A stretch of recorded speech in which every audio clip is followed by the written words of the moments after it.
आज तिरंगे के रंग में रंगे हैं। हर घर तिरंगा, भारत के हर कोने से, चाहे रेगिस्तान हो या हिमालय की चोटियां, समंदर के तट हो या घनी आबादी वाले क्षेत्र, हर तरफ से एक ही गुंज है, एक ही जयकारा है। हमारी प्राण से भी प्यारी मातृभूमि का जयगान है।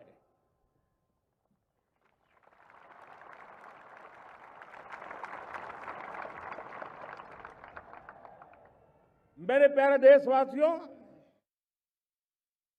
सन 47 में अनंत संभावनाओं के साथ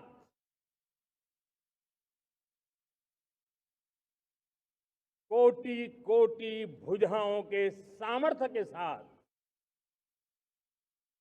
हमारा देश आजाद हुआ। देश की आकांक्षाएं उड़ाने भर रही थी, लेकिन चुनौतियां उससे भी कुछ ज्यादा थी। पूज्य बापू के सिद्धांतों पर चलते हुए संविधान सभा के सदस्यों ने एक बहुत ही महत्वपूर्ण दायित्व निभाया।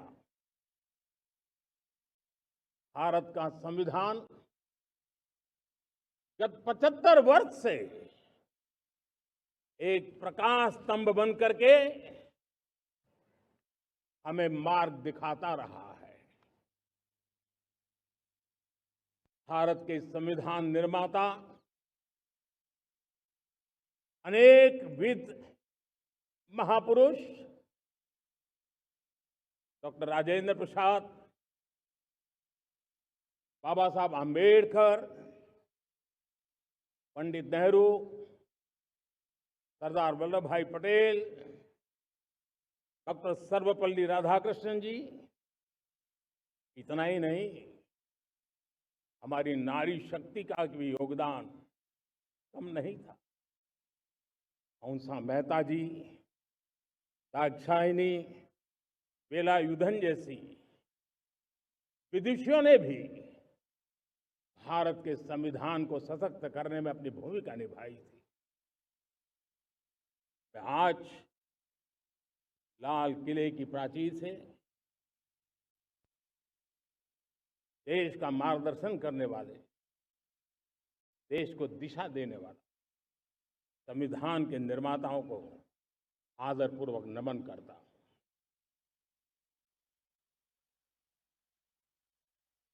मेरे प्यारे देशवासियों,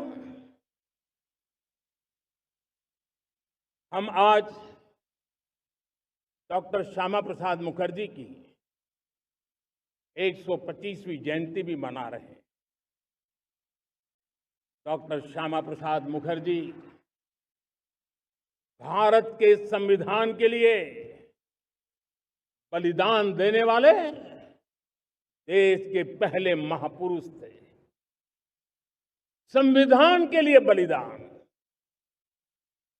धारा 370 की दीवार गिराकर एक देश एक संविधान के मंत्र को जब हमने साकार किया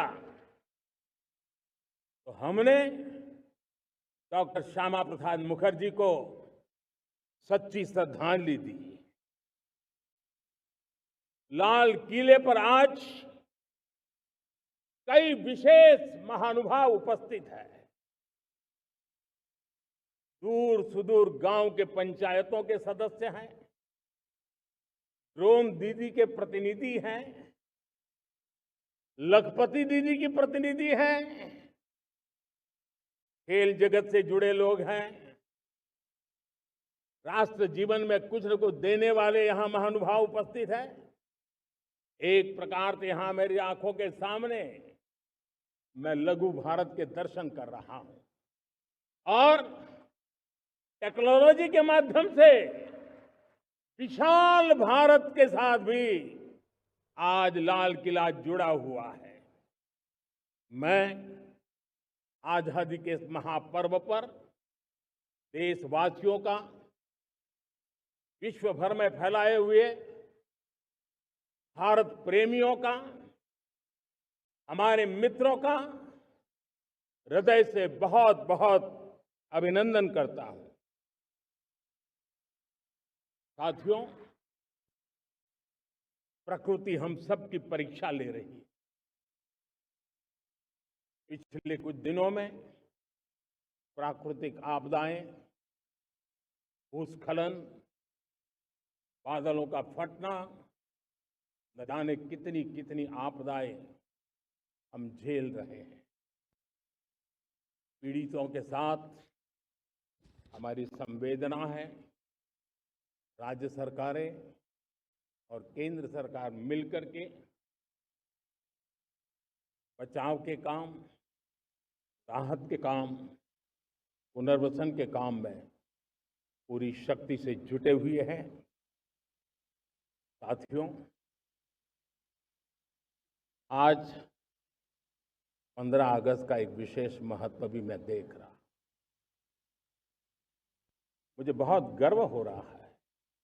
आज मुझे लाल किले की प्राचीर से ऑपरेशन सिंदूर के वीर जाबाजों को सैल्यूट करने का अवसर मिला है।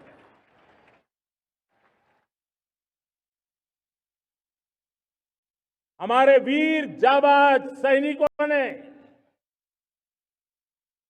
दुश्मनों को उनकी कल्पना से परे सजा दी है।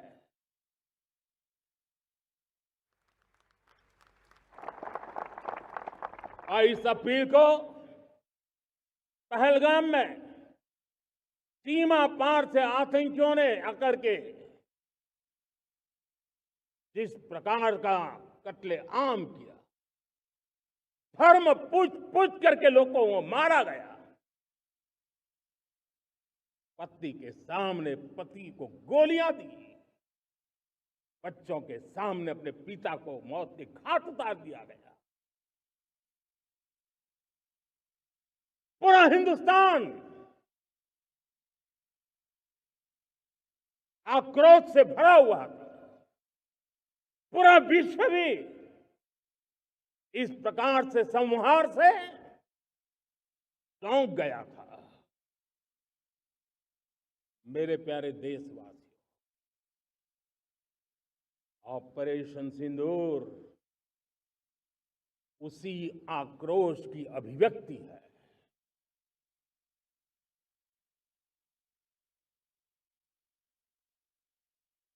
बाईस तारीख के बाद हमने हमारे सेना को खुली छूट दे दी। रणनीति वो तय करे, लक्ष्य वो तय करे,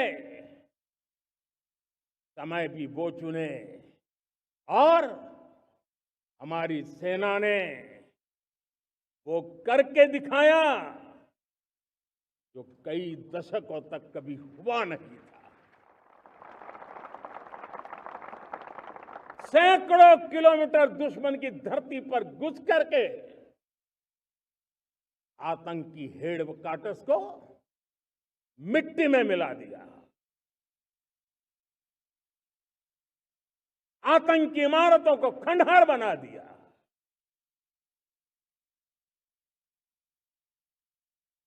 पाकिस्तान की नींद अभी भी उड़ी हुई है।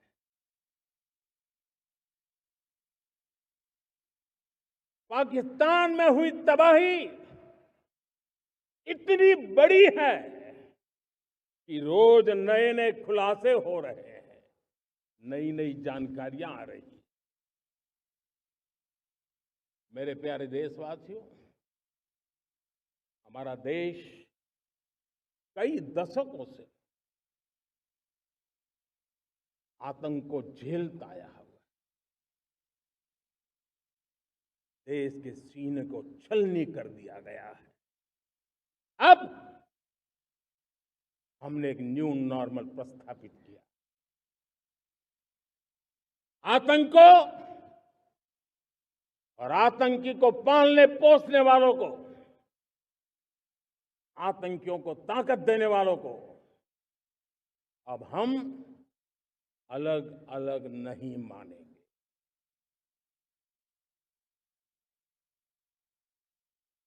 वो मानवता के समान दुश्मन है, उनके बीच कोई फर्क नहीं है। अब भारत ने तय कर लिया है कि न्यूक्लियर की धमकियों को अब हम सहने वाले नहीं हैं। न्यूक्लियर ब्लैकमेल लंबे अरसे से चलाया, अब वो ब्लैकमेल नहीं सहा जाएगा।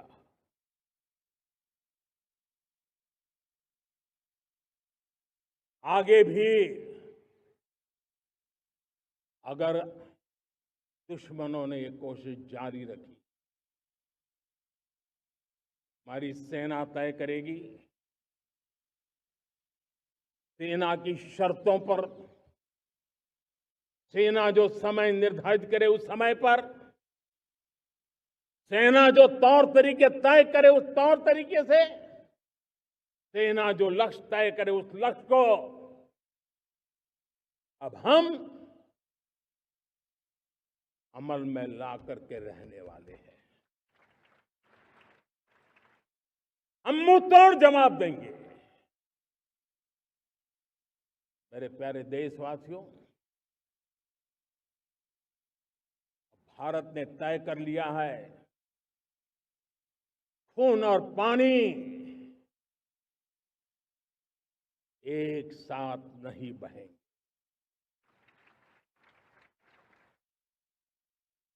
अब देशवासियों को भली भांति पता चला है कि सिंधु का समझौता कितना अन्यायपूर्ण है, कितना एक तरफा है।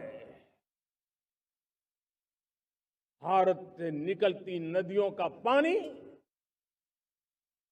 दुश्मनों के खेत को सींच रहा है और मेरे देश के किसान, मेरे देश की धरती पानी के बिना प्यासी है।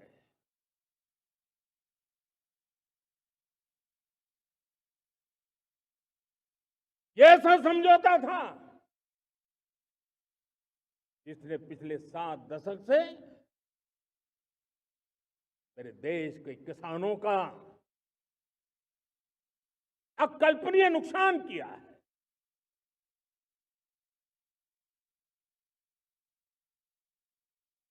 अब हिंदुस्तान के हक का जो पानी है उस पर अधिकार सिर्फ और सिर्फ हिंदुस्तान का है, हिंदुस्तान के किसानों का है। भारत कतई सिंधु समझौते को, उस स्वरूप को दशकों तक सहा है, उस स्वरूप को आगे नहीं सहा जाएगा। किसान हित में, राष्ट्र हित में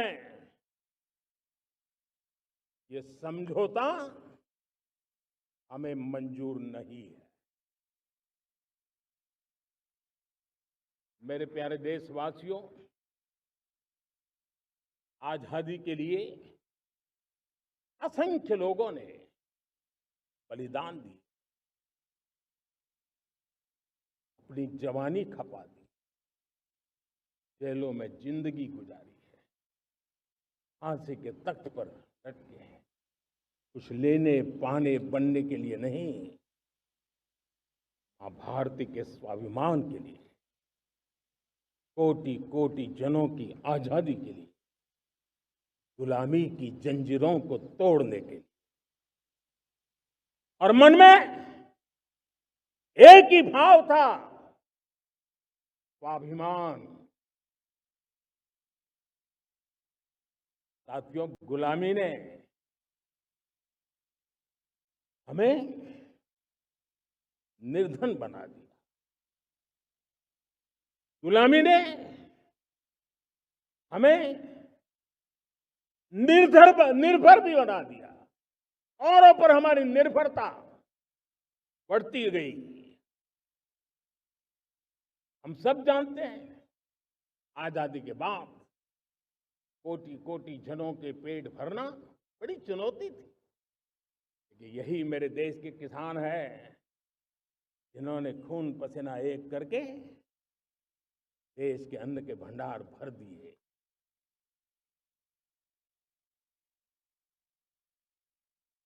अनाज के संबंध में देश को आत्मनिर्भर बना दिया। एक राष्ट्र के लिए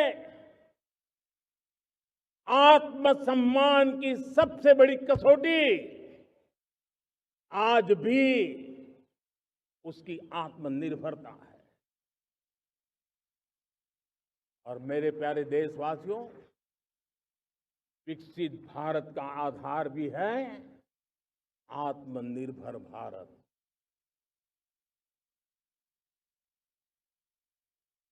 जो दूसरों पर ज्यादा निर्भर रहता है, उसकी आजादी पर उतना ही बड़ा प्रश्न चिन्ह लग जाता है। और दुर्भाग्य तो तब बन जाता है जब निर्भरता की आदत लग जाए, पता ही ना चले हम कब आत्मनिर्भरता छोड़ रहे हैं और कब किसी के निर्भर हो जाते हैं। ये आदत खतरे से खाली नहीं है और इसलिए प्रति पल जागरूक रहना पड़ता है आत्मनिर्भर होने के लिए। और मेरे प्यारे देशवासियों, आत्मनिर्भरता का नाता सिर्फ आयात और निर्यात, रुपये, पैसे, पाउंड, डॉलर यहां तक सीमित नहीं है। इतना सीमित अर्थ उसका नहीं है। आत्मनिर्भरता का नाता हमारे सामर्थ्य से जुड़ा हुआ। और जब आत्मनिर्भरता खत्म होने लगती है तो सामर्थ्य भी निरंतर क्षीण होता जाता है। और इसलिए हमारे सामर्थ्य को बचाए रखने, बनाए रखने और बढ़ाए रखने के लिए आत्मनिर्भर होना बहुत अनिवार्य है। साथियों, हमने ऑपरेशन सिंदूर में देखा है मेड इन इंडिया की कमाल क्या थी। दुश्मन को पता तक न चला कि कौन से शस्त्रास्त्र है, ये कौन सा सामर्थ्य है जो पलक भर में उनको नष्ट कर रहा है। सोचिए, अगर हम आत्मनिर्भर होते न होते तो क्या ऑपरेशन सिंदूर इतनी त्वरित गति से हम कर पाते? पता नहीं कौन सप्लाई देगा, नहीं देगा, साजो सामान मिलेगा, नहीं मिलेगा, इसी की चिंता बनी रहती। लेकिन हमें मेड इन इंडिया की शक्ति हमारे हाथ में थी, सेना के हाथ में थी। इसलिए बिना चिंता, बिना रुकावट, बिना हिचकिचाहट हमारी सेना अपना पराक्रम करती रही। और ये पिछले 10 साल से लगातार डिफेंस के क्षेत्र में आत्मनिर्भरता पर हम एक मिशन लेकर के चले हैं, उसके नतीजे आज नजर आ रहे हैं। साथियों, मैं एक और विषय पर आपका ध्यान आकर्षित करना चाहता हूं। ये बात से कोई इनकार नहीं कर सकता कि 21वीं सदी टेक्नोलॉजी ड्रिवन सेंचुरी है। और जब टेक्नोलॉजी ड्रिवन है और इतिहास की तरफ नजर करें तो पता है, इतिहास गवाह है, जिन जिन देशों ने टेक्नोलॉजी में महारत हासिल की, वो देश विकास की ऊंचाइयों को पार कर गए, शिखर पर पहुंच गए। आर्थिक शक्ति नए पैमाने पर पहुंचती गई। हम जब टेक्नोलॉजी के अलग अलग आयामों की बात करते हैं तो मैं आपका ध्यान आकर्षित करता हूं सेमीकंडक्टर्स पे। उदाहरण के तौर पे बताता हूं, मैं यहां लाल किले से किसी सरकार की आलोचना करने के लिए खड़ा नहीं हुआ और नहीं मैं करना चाहता, लेकिन देश की युवा पीढ़ी को जानकारी होना भी उतना जरूरी है। हमारे देश में 50-60 साल पहले सेमीकंडक्टर को लेकर के फाइलें शुरू हुई। 50-60 साल पहले फैक्ट्री का विचार चालू हुआ। आप मेरे नौजवानों जानकर के हैरान हो जाएंगे, आज सेमीकंडक्टर जो पूरी दुनिया की एक ताकत बन गया है, 50-60 साल पहले वो विचार, वो फाइलें अटक गई, लटक गई, अटक गई। सेमीकंडक्टर के विचार की ही भ्रूण हत्या हो गई। 50-60 साल गवा दी। हमारे बाद कई देश सेमीकंडक्टर में आज महारत हासिल करके दुनिया में अपनी ताकत को प्रस्थापित कर रहे हैं। साथियों, आज हमने उस बोझ से मुक्त होकर के मिशन मोड में सेमीकंडक्टर के काम को आगे बढ़ाया है। 6 अलग अलग सेमीकंडक्टर के यूनिट्स जमीन पर उतर रहे हैं। 4 नए यूनिट्स को हमने ऑलरेडी हरी झंडी दिखा दी है, ग्रीन सिग्नल दे दिया है।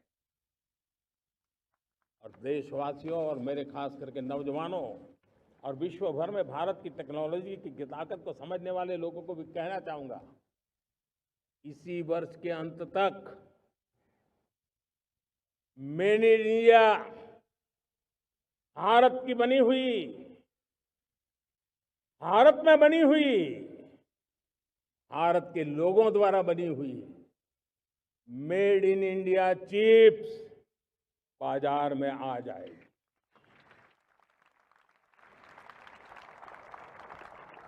मैं दूसरा उदाहरण देना चाहता हूं। अब ऊर्जा के क्षेत्र में हम सब जानते हैं कि हम एनर्जी के लिए बहुत सारे देशों पर डिपेंडेंट है। पेट्रोल हो, डीजल हो, गैस हो, लाखों करोड़ रुपए हमें खर्च करके लाना पड़ता है। हमें इस संकट से देश को आत्मनिर्भर बनाना, ऊर्जा में आत्मनिर्भर बनाना बहुत जरूरी है। हमने बीड़ा उठाया और आज 11 वर्ष में सोलर एनर्जी 30 गुना बढ़ चुकी है। हम नए नए डैम बना रहे हैं ताकि हाइड्रो का विस्तार हो और हमें क्लीन एनर्जी की उपलब्ध हो। भारत मिशन ग्रीन हाइड्रोजन लेकर के आज हजारों करोड़ रुपए इन्वेस्ट कर रहा है। भविष्य की ऊर्जा को ध्यान में रख करके, ऊर्जा के क्षेत्रों को ध्यान में रख करके भारत न्यूक्लियर एनर्जी पर भी बहुत बड़े इनिशिएटिव ले रहा है। न्यूक्लियर एनर्जी में 10 नए न्यूक्लियर रिएक्टर तेजी से काम कर रहे हैं। 2047 तक, जो कि हमने विकसित भारत का लक्ष्य तय किया है, जब देश की आजादी के 100 साल होंगे, हम परमाणु ऊर्जा क्षमता 10 गुना से भी अधिक बढ़ाने का संकल्प लेकर के आगे बढ़ रहे हैं। मेरे प्यारे देशवासियों, रिफॉर्म एक निरंतर प्रक्रिया है। समयानुकूल परिस्थिति के अनुसार रिफॉर्म करते जाना होता है। हम न्यूक्लियर एनर्जी के क्षेत्र में बहुत बड़े रिफॉर्म लेकर के आए। अब हमने प्राइवेट सेक्टर के लिए भी परमाणु ऊर्जा को उसके द्वार खोल दिए हैं। हम शक्ति को जोड़ना चाहते हैं। मेरे प्यारे देशवासियों, दुनिया जब आज ग्लोबल वार्मिंग को लिए चिंता करती है, तब मैं विश्व को भी बताना चाहता हूं कि भारत ने तय किया था कि हम 2030 तक क्लीन एनर्जी भारत में 50% पहुंचा देंगे। ये लक्ष्य हमारा 2030 तक था। मेरे देशवासियों का सामर्थ्य देखिए, मेरे देशवासियों की संकल्प शक्ति देखिए, मेरे देशवासियों को विकसित भारत बनाने का संकल्प को पूर्ण करने के लिए उनकी दौड़ देखिए। हमने जो लक्ष्य 2030 में तय किया था, वो 50% क्लीन एनर्जी का लक्ष्य 2025 में हमने कर लिया। 5 साल पहले हमने अचीव कर लिया, क्योंकि विश्व के प्रति भी हम उतने ही संवेदनशील हैं, प्रकृति के प्रति भी उतने ही हम जिम्मेवार लोग हैं। मेरे प्यारे देशवासियों, बजट का बहुत बड़ा हिस्सा ये पेट्रोल, डीजल, गैस, इन सबको लाने के लिए खर्च होता था। लाखों करोड़ रुपए चले जाते थे। अगर हम ऊर्जा में डिपेंडेंट न होते, तो वो धन मेरे देश के नौजवानों के भविष्य के लिए काम आता। वो धन मेरे देश के गरीबों को गरीबी के खिलाफ लड़ाई लड़ने में काम आता। वो धन मेरे देश के किसानों के कल्याण में काम आता। वो धन मेरे देश के गांव की परिस्थिति को पलटने के लिए काम आता। लेकिन हमें विदेशों को देना पड़ रहा। अब हम आत्मनिर्भर बनने की दिशा में काम कर रहे हैं। देश को विकसित बनाने के लिए हम अब समुद्र मंथन की तरफ भी जा रहे हैं। हमारे समुद्र के मंथन को आगे बढ़ाते हुए हम समुद्र के भीतर के तेल के भंडार, गैस के भंडार, उसको खोजने की दिशा में एक मिशन मोड में काम करना चाहते हैं। और इसलिए भारत ने national deep water exploration mission शुरू करने जा रहा है। ये ऊर्जा इंडिपेंडेंट बनने के लिए ये हमारी महत्वपूर्ण घोषणा है। मेरे प्यारे देशवासियों, आज पूरा विश्व क्रिटिकल मिनरल को लेकर के बहुत ही सतर्क हो गया है। उसके सामर्थ्य को लोग भली भांति समझने लगे हैं। कल तक जिस तरफ ज्यादा ध्यान नहीं था, वो आज सेंटर स्टेज पे है। हमारे लिए भी क्रिटिकल मिनरल्स में आत्मनिर्भरता बहुत अनिवार्य है। एनर्जी का सेक्टर हो, इंडस्ट्री का सेक्टर हो, रक्षा क्षेत्र हो, टेक्नोलॉजी के हर क्षेत्र हो, आज क्रिटिकल मिनरल्स की टेक्नोलॉजी के अंदर बहुत अहम भूमिका है। और इसलिए नेशनल क्रिटिकल मिशन हमने लॉन्च किया है। 1200 से अधिक स्थानों पर खोज का अभियान चल रहा है और हम क्रिटिकल मिनरल में भी आत्मनिर्भर बनने की दिशा में आगे बढ़ रहे हैं। मेरे प्यारे देशवासियों, स्पेस सेक्टर का कमाल तो हर देशवासी देख रहा, गर्व से भर जा रहा। और हमारे group captain Shubhanshu Shukla space station से लौट चुके हैं और आने वाले कुछ दिनों में वो भारत भी आ रहे हैं। हम स्पेस में भी अपने दम पर आत्मनिर्भर भारत गगनयान की तैयारी कर रहे हैं। हम अपने बलबूते पर हमारा अपना स्पेस स्टेशन बनाने की दिशा में हम काम कर रहे हैं।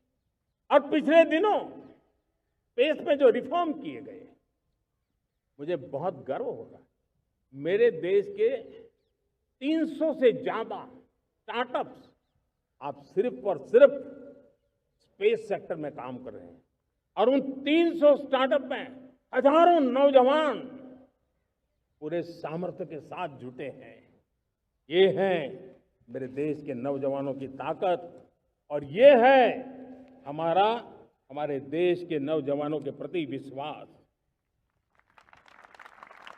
मेरे प्यारे देशवासियों, 140 करोड़ भारतवासी 2047 में जब आजादी के 100 साल होंगे, विकसित भारत के संकल्प को परिपूर्ण करने के लिए पूरी ताकत से जुटे हैं। इस संकल्प की पूर्ति के लिए भारत आज हर सेक्टर में आधुनिक इकोसिस्टम तैयार कर रहा है और आधुनिक इकोसिस्टम हर क्षेत्र में हमारे देश को आत्मनिर्भर बनाएगा। आज मेरा लाल किले की प्राचीर से मेरे देश के युवा वैज्ञानिकों को, मेरे टैलेंटेड यूथ को, मेरे इंजीनियर्स को और प्रोफेशनल्स को और सरकार के हर विभागों को भी मेरा आह्वान है, क्या हमारा अपना made in India fighter jets के लिए जेट इंजन हमारा होना चाहिए कि नहीं होना चाहिए?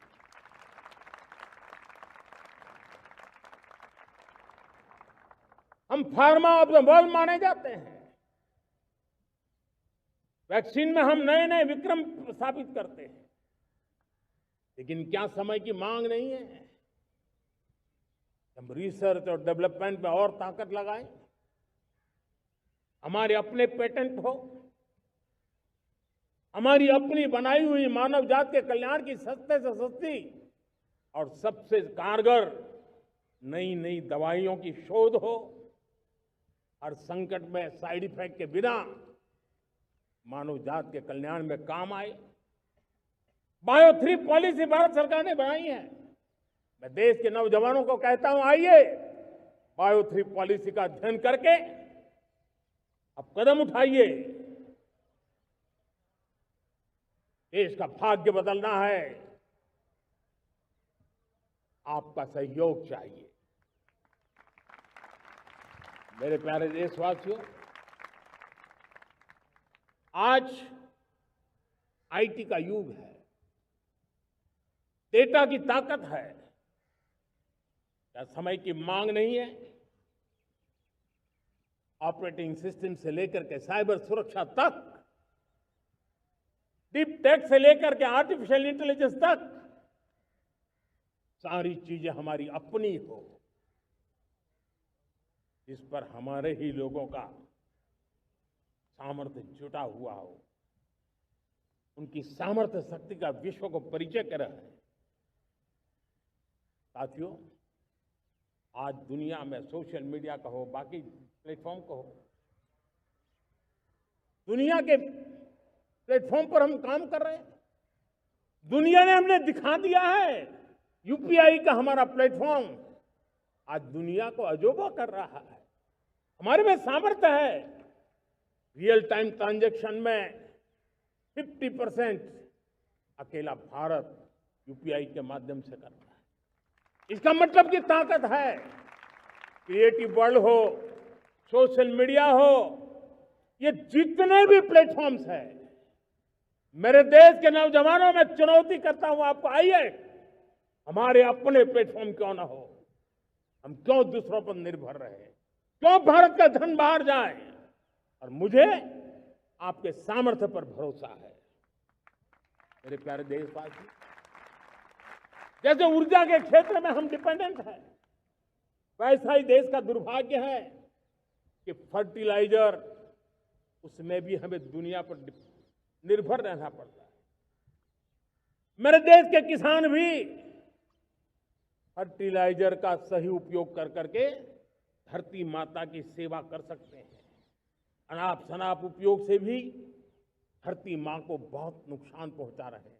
लेकिन साथ साथ मैं देश के नौजवानों को कहना चाहता हूं, देश के उद्योग जगत को कहना चाहता हूं, देश के प्राइवेट सेक्टर को कहना चाहता हूं, आइए हम फर्टिलाइजर के भंडार भर दें, हम नए नए तौर तरीके खोजें और भारत की आवश्यकता के अनुसार हम अपना फर्टिलाइजर तैयार करें।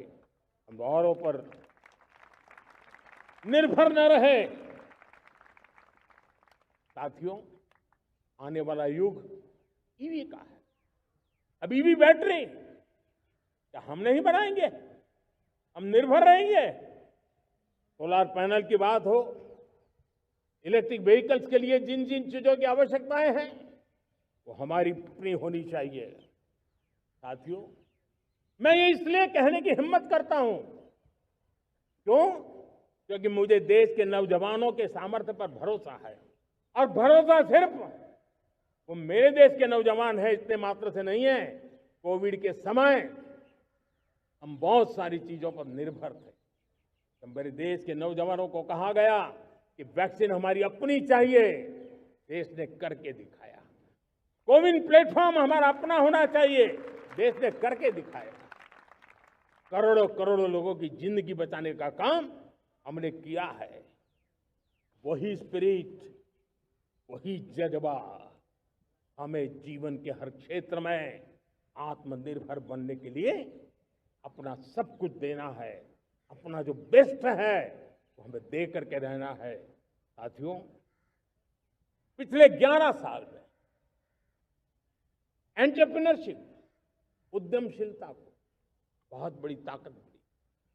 आज लाखों स्टार्टअप्स टियर 2, टियर 3 सिटी में देश की अर्थशक्ति को, देश के इनोवेशन को ताकत दे रहे हैं। उसी प्रकार से मुद्रा योजना से हमारे देश के करोड़ों नौजवान, उसमें भी हमारी बेटियां, करोड़ों करोड़ों लोग मुद्रा से लोन लेकर के अपना खुद का कारोबार कर रहे हैं। खुद तो अपने पैरों पर खड़े हुए हैं, लेकिन औरों को भी पैरों पर खड़े रहने की ताकत देते हैं। वे भी एक प्रकार से हर व्यक्ति को आत्मनिर्भर बनाने का अवसर दे रही है। मेरे साथियों, विमेन सेल्फ हेल्प ग्रुप, किसी का ध्यान नहीं था। पिछले 10 साल में विमेन सेल्फ हेल्प ग्रुप ने कमाल करके दिखाया। आज उनके प्रोडक्ट दुनिया के बाजार में जाने लगे हैं। लाखों करोड़ों का कारोबार हमारे विमेन सेल्फ हेल्प ग्रुप करते हैं। मैंने एक बार मन की बात में खिलौने की बात कही थी। हम करोड़ों करोड़ रुपए के खिलौने विदेश से लाते थे। मैंने ऐसे ही मन की बात में कहा, करे मेरे देश के नौजवानों, ऐसा भी करें नहीं क्या, किलो भी बाहर जाएंगे। और आज मैं गर्व से कहता हूं कि मेरा देश खिलौने एक्सपोर्ट करने लग गया है। यानी देश के सामर्थ्य को हर प्रकार के अवसर मिले, हर रुकावटों से मुक्ति मिले, उसको सर्वाधिक करने के लिए प्रेरित किया जाए। देश कर सकता है। मैं देश के युवाओं से कहता हूं, आइए आप इनोवेटिव आइडियाज लेकर के आपके आइडियाज को मरने मत देना दोस्तों। आज का आपका आइडिया हो सकता है आने वाली पीढ़ी का भविष्य बना सकता है। मैं आपके साथ खड़ा हूं, मैं आपके लिए काम करने के लिए तैयार हूं, आपका साथी बन के काम करने तैयार हूं। आप आइए, हिम्मत जुटाइए, इनिशिएटिव लीजिए। जो युवा मैन्युफैक्चरिंग के बारे में सोचते हैं, आइए आगे बढ़िए। सरकार के नियमों में बदलाव करना है, मुझे बताइए। अब देश रुकना नहीं चाहता है, 2047 दूर नहीं है, एक एक पल की कीमत है और हम एक भी पल गंवाना नहीं चाहते दोस्तों।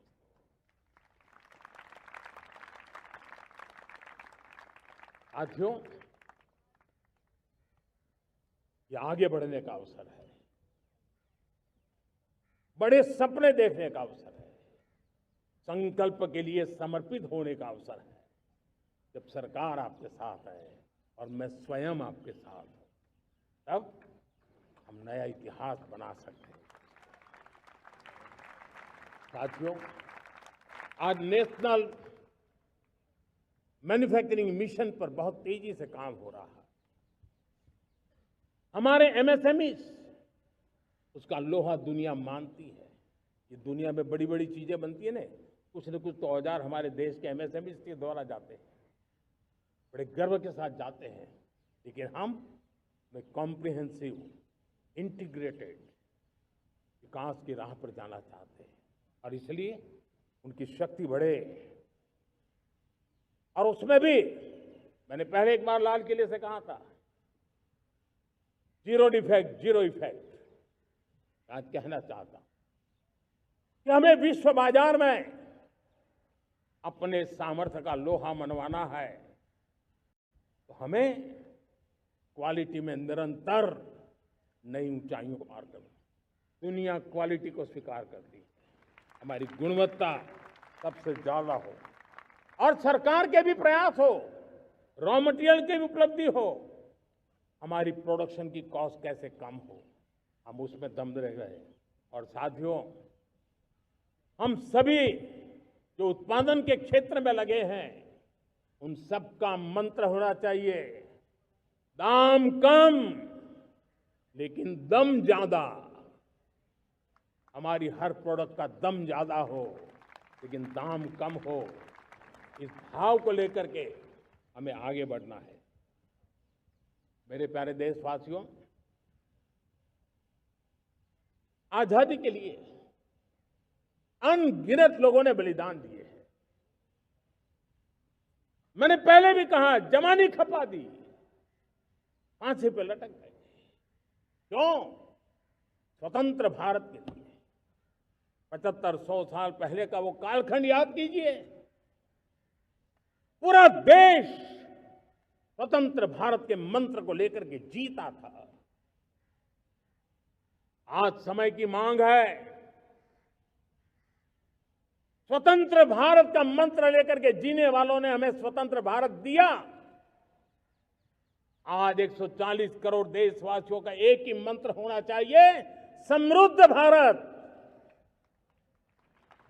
अगर कोटि कोटि लोगों के बलिदान से स्वतंत्र भारत हो सकता है, तो कोटि कोटि लोगों के संकल्प से, पुरुषार्थ से, आत्मनिर्भर बनने से, वोकल फॉर लोकल की बात करने से, स्वदेशी का मंत्र को जापने से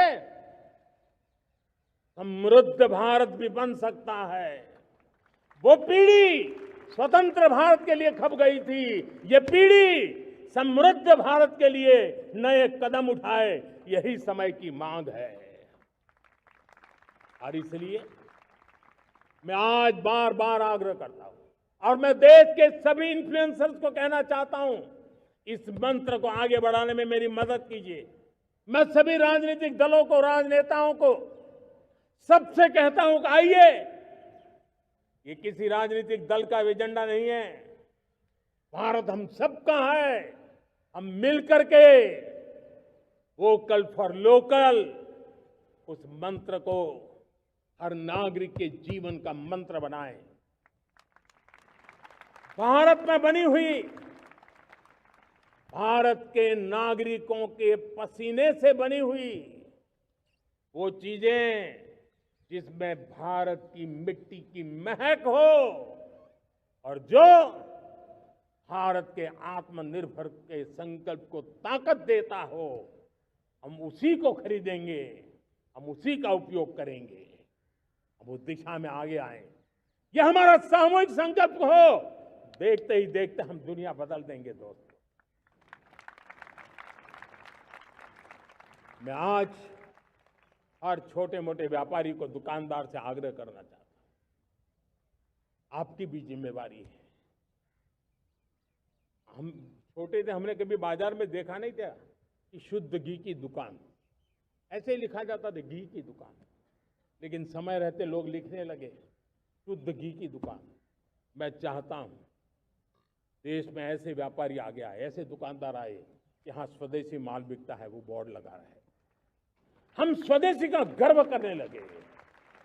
हम स्वदेशी मजबूरी में नहीं, मजबूती के साथ उपयोग करेंगे, मजबूती के लिए उपयोग करेंगे और जरूरत पड़ी तो औरों को मजबूर करने के लिए उपयोग करेंगे। ये हमारी ताकत होनी चाहिए, ये हमारा मंत्र होना चाहिए। मेरे प्यारे देशवासियों,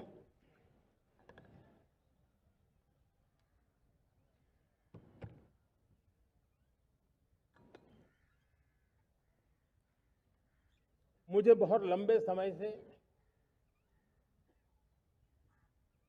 सरकार में काम करने का अवसर मिला है।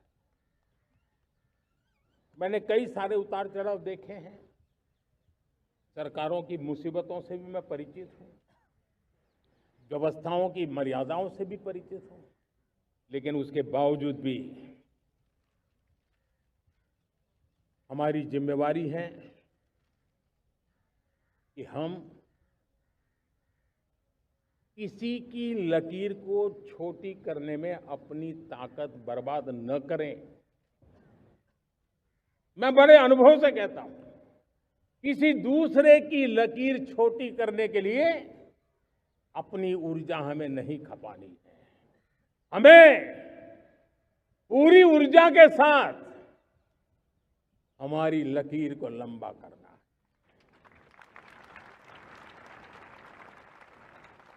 हम अगर अपनी लकीर लंबी करते हैं तो दुनिया भी हमारा लोहा मानेगी। आज जब वैश्विक परिस्थितियों में आर्थिक स्वार्थ दिनों दिन बढ़ रहा है, तब समय की मांग है कि हम उन संकटों के रोते बैठने की जरूरत नहीं है। हिम्मत के साथ हम अपनी लकीर को लंबी करें। और मैं 25 साल के शासन के अनुभव से कह सकता हूं, अगर ये रास्ता हमने चुन लिया, हर किसी ने चुन लिया, तो फिर कोई स्वार्थ हमें अपनी चंगुल में नहीं फंसा सकता है। मेरे प्यारे देशवासियों, बीता दशक रिफॉर्म, परफॉर्म, ट्रांसफॉर्म कर रहा है। लेकिन अब हमें और नई ताकत से जुड़ना है। पिछले दिनों हमने कई रिफॉर्म्स किए। एफडीआई हो, इंश्योरेंस कंपनी की बात हो, विश्व की यूनिवर्सिटीज को भारत के अंदर स्थान देने की बात हो, कई रिफॉर्म्स किए हैं। 40,000 से ज्यादा अनावश्यक कंप्लायंसेस को हमने खत्म किया है। इतना ही नहीं, 1500 से अधिक पुराने कानून जो बाबा आदम के जमाने के थे, उन सबको हमने खत्म कर दिया है। हमने दर्जनों कानूनों को सरल करने के लिए संसद में जाकर के जनता के हितों को सर्वोपरि रख करके बदलाव किए हैं।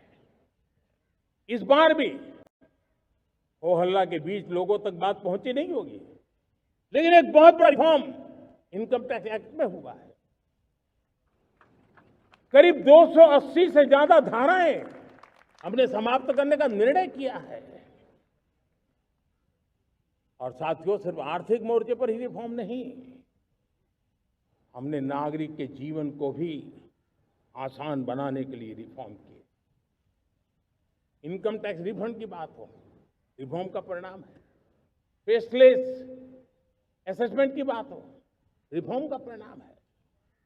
12 लाख तक आज इनकम टैक्स से मुक्ति दे देना, देश का जो भविष्य बनाने में उत्सुक है ऐसा मेरा मध्यम वर्ग का परिवार आज खुला नहीं समा रहा है।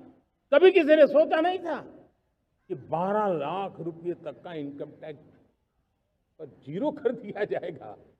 आज कर लिया है। जब देश का सामर्थ्य बढ़ता है तो देशवासियों को लाभ मिलता है।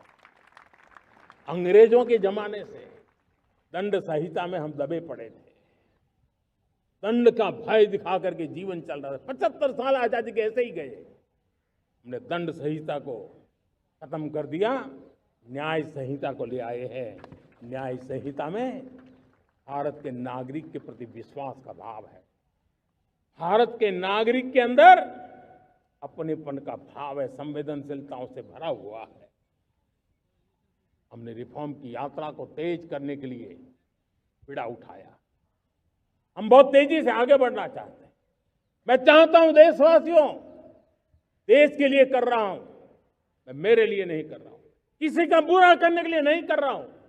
मेरे राजनीतिक दल, मेरे प्रतिस्पर्धी साथी भी देश की इस उज्जवल भविष्य के लिए आगे आए, हमारा साथ दें।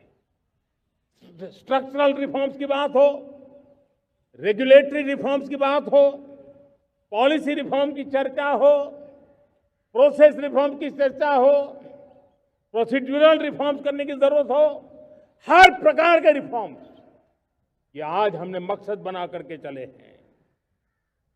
और मेरे प्यारे देशवासियों, नेक्स्ट जनरेशन रिफॉर्म्स के लिए हमें एक टास्क फोर्स गठित करने का निर्णय किया है। ये टास्क फोर्स समय सीमा में इस काम को पूरा करे, वर्तमान नियम, कानून, नीतियां, रीतियां 21वीं सदी के अनुकूल, वैश्विक वातावरण में अनुकूल और भारत को 2047 में विकसित राष्ट्र बनाने के संदर्भ में नए सिरे से तैयार हो और उसका समय सीमा में अपना कार्य पूरा करने के लिए इस टास्क फोर्स की रचना की है। साथियों, ये रिफॉर्म के कारण जो नए लोग अपना भविष्य बनाने चाहते हैं उनको तो हिम्मत मिलेगी। हमारे स्टार्टअप्स हो, हमारे लघु उद्योग हो, हमारे गृह उद्योग हो, उन उद्यमियों को उनकी कंप्लायंस कॉस्ट बहुत कम हो जाएगी और उसके कारण उनको एक नई ताकत मिलेगी। जो एक्सपोर्ट की दुनिया में उनको लॉजिस्टिक सपोर्ट के कारण, व्यवस्थाओं में बदलाव के कारण उनको एक बहुत बड़ी ताकत मिलेगी। साथियों, ऐसे ऐसे कानून है हमारे देश में, छोटी छोटी चीजों के लिए जेल में डालने के कानून है। आप हैरान हो जाएंगे, किसी ने नजर नहीं दौड़ाई। मैं पीछे लगा हूं, ये मेरे देश के नागरिकों को जेल में बंद करने वाले जो अनावश्यक कानून है वो खत्म होने चाहिए। हम संसद में पहले भी बिल लाए थे, इस बार भी लेके आए हैं। साथियों, इस दिवाली में आपकी डबल दिवाली का काम मैं करने वाला हूं। इस दिवाली में आपको एक बहुत बड़ा तोहफा देशवासियों को मिलने वाला है। पिछले 8 साल से हमने जीएसटी का बहुत बड़ा रिफॉर्म किया, पूरे देश में टैक्स के बर्डन को कम किया, टैक्स की व्यवस्थाओं को सरल किया और 8 साल के बाद समय की मांग है कि हम एक बार उसको रिव्यू करें।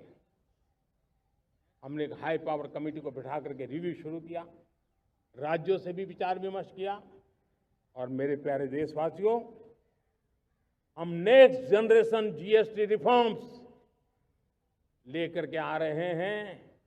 ये दिवाली के अंदर आपके लिए तोहफा बन जाएंगे।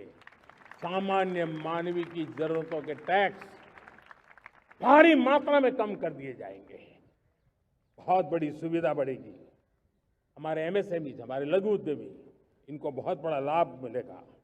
रोजमर्रा की चीजें बहुत सस्ती हो जाएगी और उससे इकोनॉमी को भी एक नया बल मिलने वाला है। मेरे प्यारे देशवासियों, आज देश तीसरी बड़ी इकोनॉमी बनने के लिए समय तेज गति से आगे बढ़ रहा है। हम दरवाजे खटखटा रहे हैं और बहुत तेजी से हम उसको अचीव भी कर लेंगे। और कोई तो दिन होगा, मैं आपके बीच आकर के लाल किले की प्राचीर से ये खबर भी सुनाऊंगा।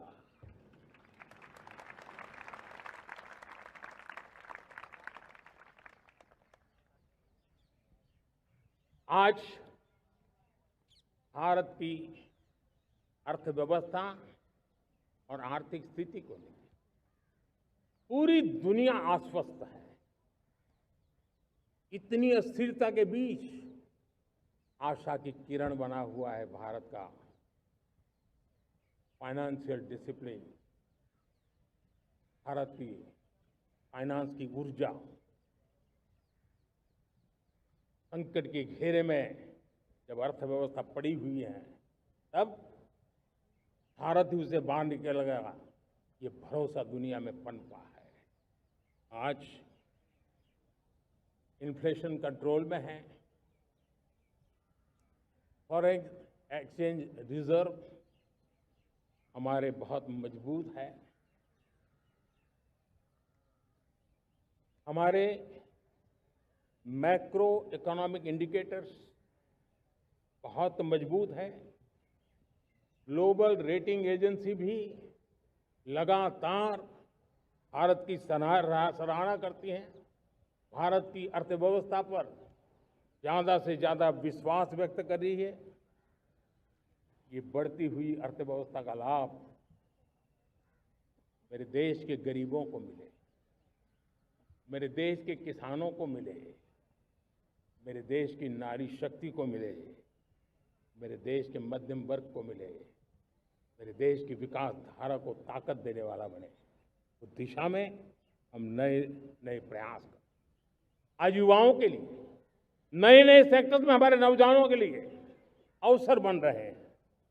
स्किल डेवलपमेंट, स्वरोजगार, बड़ी बड़ी कंपनियों में इंटर्नशिप, इस पर एक बहुत बड़े स्तर पर अभियान चल रहा है। और इसलिए देश के नौजवानों, आज मैं आपके लिए भी एक खुश खबर लेकर के आया। मेरे देश के नौजवानों के लिए आया। आज 15 अगस्त है। आज 15 अगस्त के ही दिन मेरे देश के युवाओं के लिए 1 लाख करोड़ रुपए की योजना हम चालू कर रहे हैं, लागू कर रहे हैं। आज से प्रधानमंत्री विकसित भारत रोजगार योजना आज ही 15 अगस्त को लागू हो रही है। ये आपके लिए बहुत खुशखबरी है। इस योजना के तहत निजी क्षेत्र में पहली नौकरी पाने वाले नौजवान को, बेटे बेटी को 15,000 रुपया सरकार की तरफ से दिए जाएंगे। कंपनियों को भी नए रोजगार देने के अवसर जो भी ज्यादा जुटाएगा, उनको भी प्रोत्साहन राशि दी जाएगी। प्रधानमंत्री विकसित भारत रोजगार योजना करीब करीब 3.5 करोड़ नौजवानों को रोजगार के नए अवसर बनाएगी। मैं सभी नौजवानों को इसके लिए बहुत बहुत बधाई देता हूं। मेरे प्यारे देशवासियों, आज भारत में नारी शक्ति का लोहा हर कोई मानने लगा। बढ़ती इकोनॉमी की लाभार्थी हमारी नारी है, लेकिन बढ़ती इकोनॉमी को गति देने में भी हमारी नारी का बहुत बड़ा योगदान भी, हमारी मातृशक्ति का योगदान है, हमारी स्त्री शक्ति का योगदान है। स्टार्टअप से लेकर स्पेस सेक्टर तक हमारी बेटियां छाई हुई हैं, खेल के मैदान में छाई हुई हैं, फौज में चमक रही है। आज गर्व के साथ नारी कंधे से कंधा मिला करके देश की विकास यात्रा में भागीदार हो रही। देश गर्व से भर गया जब एनडीए की विमेन कैडेट्स उनका पहला पास आउट हुआ था। पूरा देश गर्व से भर गया था। सारे टीवी चैनल उसी के पीछे लगे हुए थे। कितने बड़े गौरव की पल थी। Self help group, 10 crore self help group की बहनें क्या कमाल कर रही है। नमो ड्रोन दीदी नारी शक्ति की एक नई पहचान बनी। गांव में मुझे एक बहन मिली, वो कहती मुझे अब तो गांव वाले पायलट कह करके बुलाते हैं। बड़े गर्व से कह रहे, ज्यादा पढ़ी लिखी नहीं थी लेकिन उसका रतबा पैदा हुआ है। साथियों, हमने 3 करोड़ महिलाओं को लखपति दीदी बनाने का संकल्प लिया था। 3 करोड़।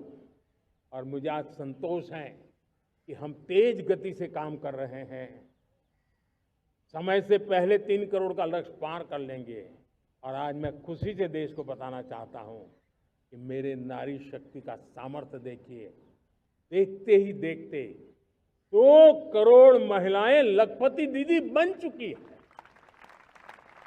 आज कुछ लखपति दीदी हमारे सामने बैठी है। ये है मेरे सामर्थ्य।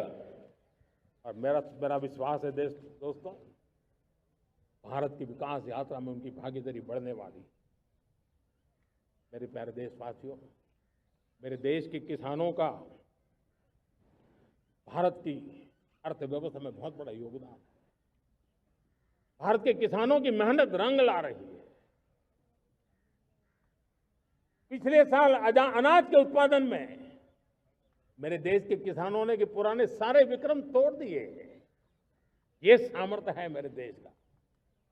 इतनी ही जमीन, लेकिन व्यवस्थाएं बदली, पानी पहुंचने लगा, अच्छे सीड्स मिलने लगे, किसानों को अच्छी सुविधाएं मिलने लगी, तो वो अपना सामर्थ्य देश के लिए बढ़ा रहा।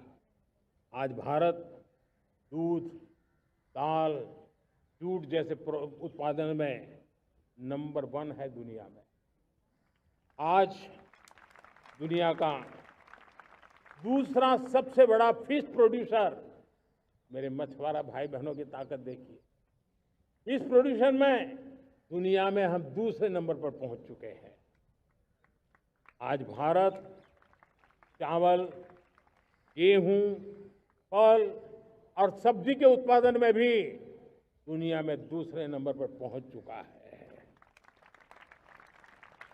साथियों, आपको खुशी होगी, मेरे देश के किसान जो पैदावार देते हैं, आज वो उत्पादन दुनिया के बाजार में पहुंच रहा है। 4 लाख करोड़ रुपया एग्रो प्रोडक्ट का एक्सपोर्ट हुआ है। ये मेरे देश के किसानों ने हमें ताकत दिखाई है। हम छोटे किसान हो, पशुपालक हो, मछुआरे हो, देश के विकास की अनेक योजनाओं का लाभ आज हम उन तक पहुंचा रहे हैं। पीएम किसान सम्मान निधि हो, रेन वाटर हार्वेस्टिंग हो, सिंचाई की योजनाएं हो, क्वालिटी सीड्स हो, फर्टिलाइजर की आवश्यकता हो, हर क्षेत्र में आज और किसान को एक भरोसा हो गया है फसल बीमा का। वो साहसिक बना रहा, उसका परिणाम भी देश को मिल रहा है। जो पहले कल्पना की बात थी आज हकीकत बन रही है।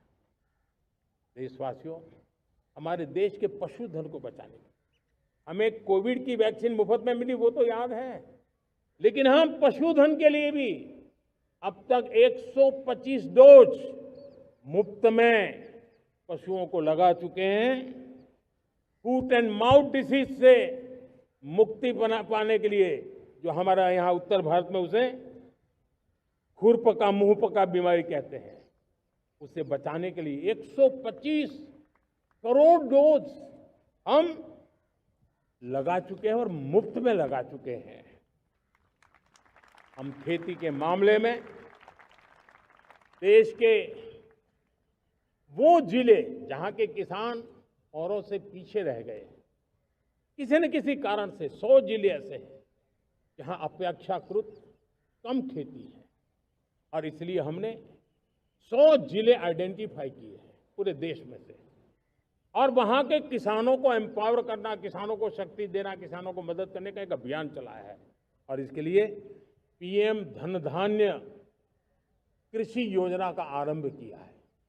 पीएम धन धान्य कृषि योजना वो देश के 100 जिले जहां थोड़ी सी भी मदद कर देंगे तो वहां का किसान भी भारत के अन्य किसानों की बराबरी कर देगा। मेरे प्यारे देशवासियों, भारत के किसान, भारत के पशुपालक, भारत के मछुआरे, ये हमारी सबसे बड़ी प्राथमिकता है। भारत के किसान, भारत के मछुआरे, भारत के पशुपालक, उनसे जुड़ी किसी भी अहितकारी नीति के आगे मोदी दीवार बन के खड़ा है।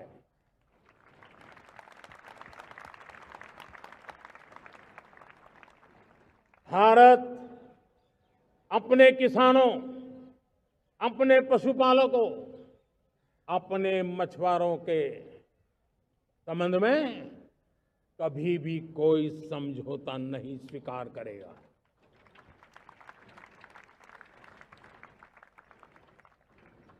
प्यारे देशवासियों, गरीबी क्या होती है मुझे किताबों में पढ़ना नहीं पड़ा है, मैं जानता। सरकार में भी रहा हूं और इसलिए मेरी कोशिश रही है कि सरकार फाइलों में नहीं होनी चाहिए। सरकार देश के नागरिकों की लाइफ में होनी चाहिए। दलित हो, पीड़ित हो, शोषित हो, वंचित हो, उनके लिए सकारात्मक रूप से सरकारें प्रोएक्टिव हो, सरकारें प्रो पीपल हो, उस दिशा में हम निरंतर प्रयास कर रहे हैं। समाज के हर जरूरत व्यक्ति के लिए, कुछ लोगों को लगता है कि सरकार की योजनाएं पहले भी आती थी। जी नहीं, हम सरकार की योजनाओं को जमीन पर उतार रहे हैं, सैचुरेशन पर बल देते हैं। और सामाजिक न्याय का अगर कोई सच्चा सा सच्चा एजुकेशन है तो सैचुरेशन में है, जिसमें कोई हकदार छूटे नहीं, हकदार के घर तक सरकार जाए और उसे अपना हक की चीजें मिले, उसके लिए हम काम कर रहे हैं। जनधन अकाउंट जब खोले गए ना, वो सिर्फ बैंक का अकाउंट था ऐसा नहीं है, उसे एक स्वाभिमान मिला था कि बैंक के दरवाजे मेरे लिए भी खुलते हैं, मैं भी बैंक के दरवाजे में जाकर के टेबल पे हाथ रख करके बात कर सकता हूं। यह विश्वास हमने जगाया है। आयुष्मान भारत ने बीमारी को सहने की आदत से मुक्ति दिलाने का और उनको अच्छे स्वास्थ्य के लिए मदद करने का काम। और जब हम वरिष्ठ नागरिकों को 5 लाख रुपए से ज्यादा मदद कर करके उनके आरोग्य की चिंता करते हैं, आज पीएम आवास 4 करोड़ गरीबों को घर मिलना मतलब जिंदगी के नए सपने वहां सजते हैं। वो सिर्फ 4 दीवारें नहीं है दोस्तों। रेहड़ी पटरी वालों के लिए पीएम स्वनिधि योजना, जो कभी ब्याज के चक्कर में फंसा रहता था, आज पीएम स्वनिधि से रेहड़ी पटरी वाला भी, और आपने देखा वो यूपीआई से पैसे लेता है, यूपीआई से पैसे देता है। ये बदलाव आखिरी व्यक्ति तक चिंता, लोगों की लाइफ में सरकार होनी चाहिए। उसी के कारण ये जमीन से जुड़ी योजनाएं बनती हैं और जमीन से जुड़ी योजनाएं जमीन पर उतरती हैं और जमीन से उतरी हुई योजनाएं जीवन में बदलाव लाने का एक सशक्त माध्यम बन जाती हैं।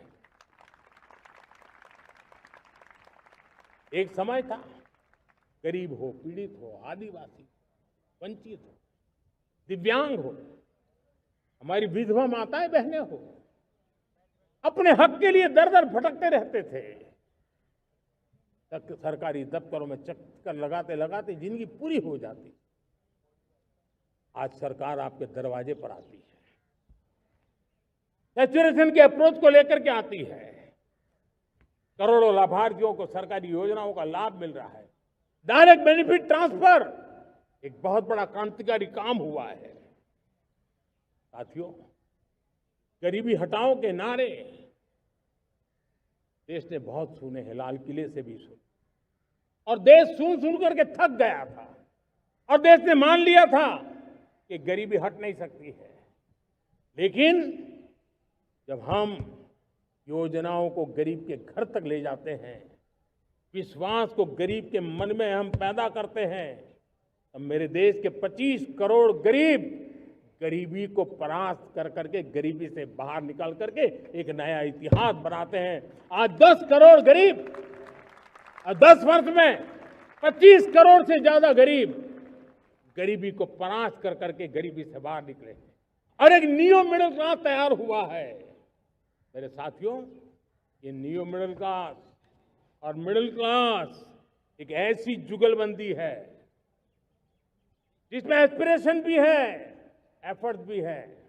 वो देश को आगे बढ़ाने के लिए बहुत बड़ा सामर्थ्य बनने वाली है। मेरे प्यारे देशवासियों, बहुत ही निकट भविष्य में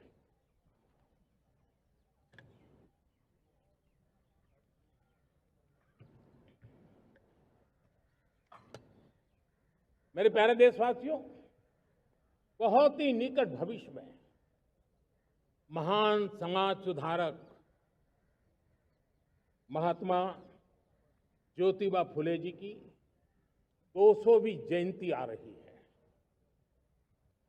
हम उस जयंती के समारोह शुरू करने जा रहे हैं, और महात्मा ज्योतिबा फुले के सिद्धांत, उन्होंने जो मंत्र दिए, उसमें हमारे लिए प्रेरणा है।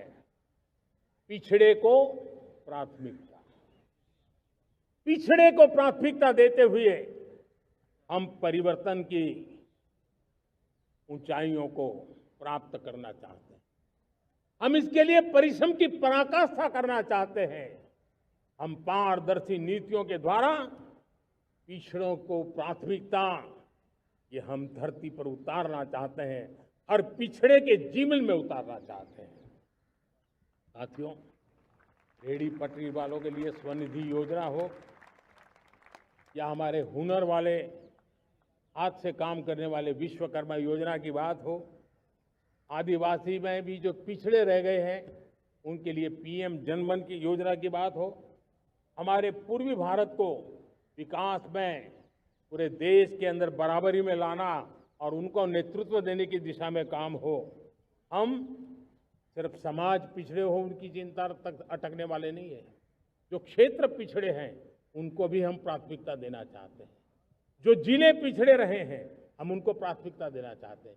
जो ब्लॉक पिछड़े रहे हैं उनको प्राथमिकता देना चाहते हैं। हमने 100 एस्पिरेशनल डिस्ट्रिक्ट, 500 एस्पिरेशनल ब्लॉक, उसी मिशन में काम किया है। हमने पूर्वी भारत के विकास के लिए हजारों करोड़ रुपए के इंफ्रास्ट्रक्चर के प्रोजेक्ट को बल दिया है। हमने पूर्वी भारत के जीवन को बदल करके देश की विकास यात्रा में भागीदार बनने का, मेरे प्यारे देशवासियों, जीवन हर क्षेत्र में विकास होना चाहिए। विकास के लिए खेल का भी महत्व होता है। और मुझे खुशी है कि एक जमाना था जहाँ बच्चे खेल में अगर समय लगाते हैं तो माँ बाप ज्यादा पसंद नहीं करते थे। आज एकदम से उलट गया है। अगर बच्चे खेलकूद में आगे आते हैं, रुचि लेते हैं, तो माँ बाप गर्व से भर जाते हैं। मैं इसे एक शुभ संकेत मानता हूं।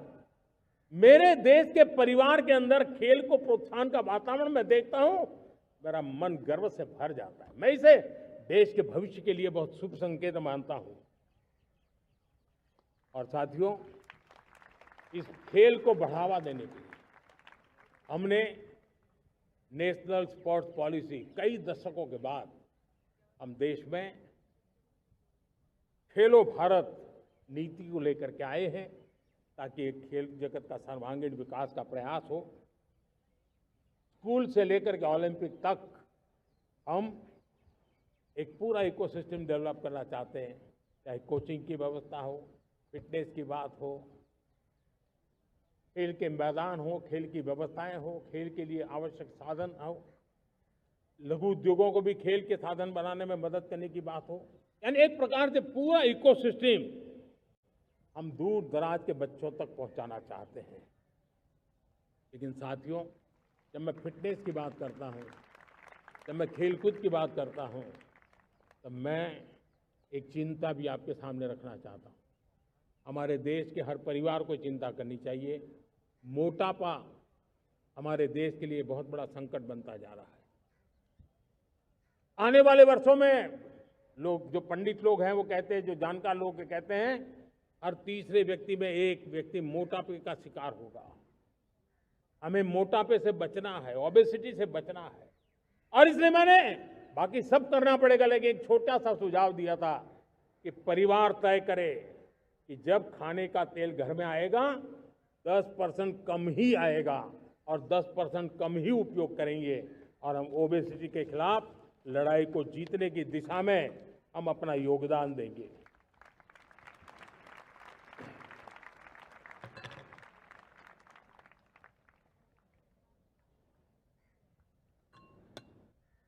मेरे प्यारे देशवासियों, हमारा देश भाग्यवान है। हजारों साल की विरासत के हम धनी हैं और वो हमें निरंतर ऊर्जा मिलती है, प्रेरणा मिलती है, त्याग और तपस्या की राह मिलती है। आज गुरु तेग बहादुर, यह वर्ष गुरु तेग बहादुर जी का 350वां शहीदी वर्ष है।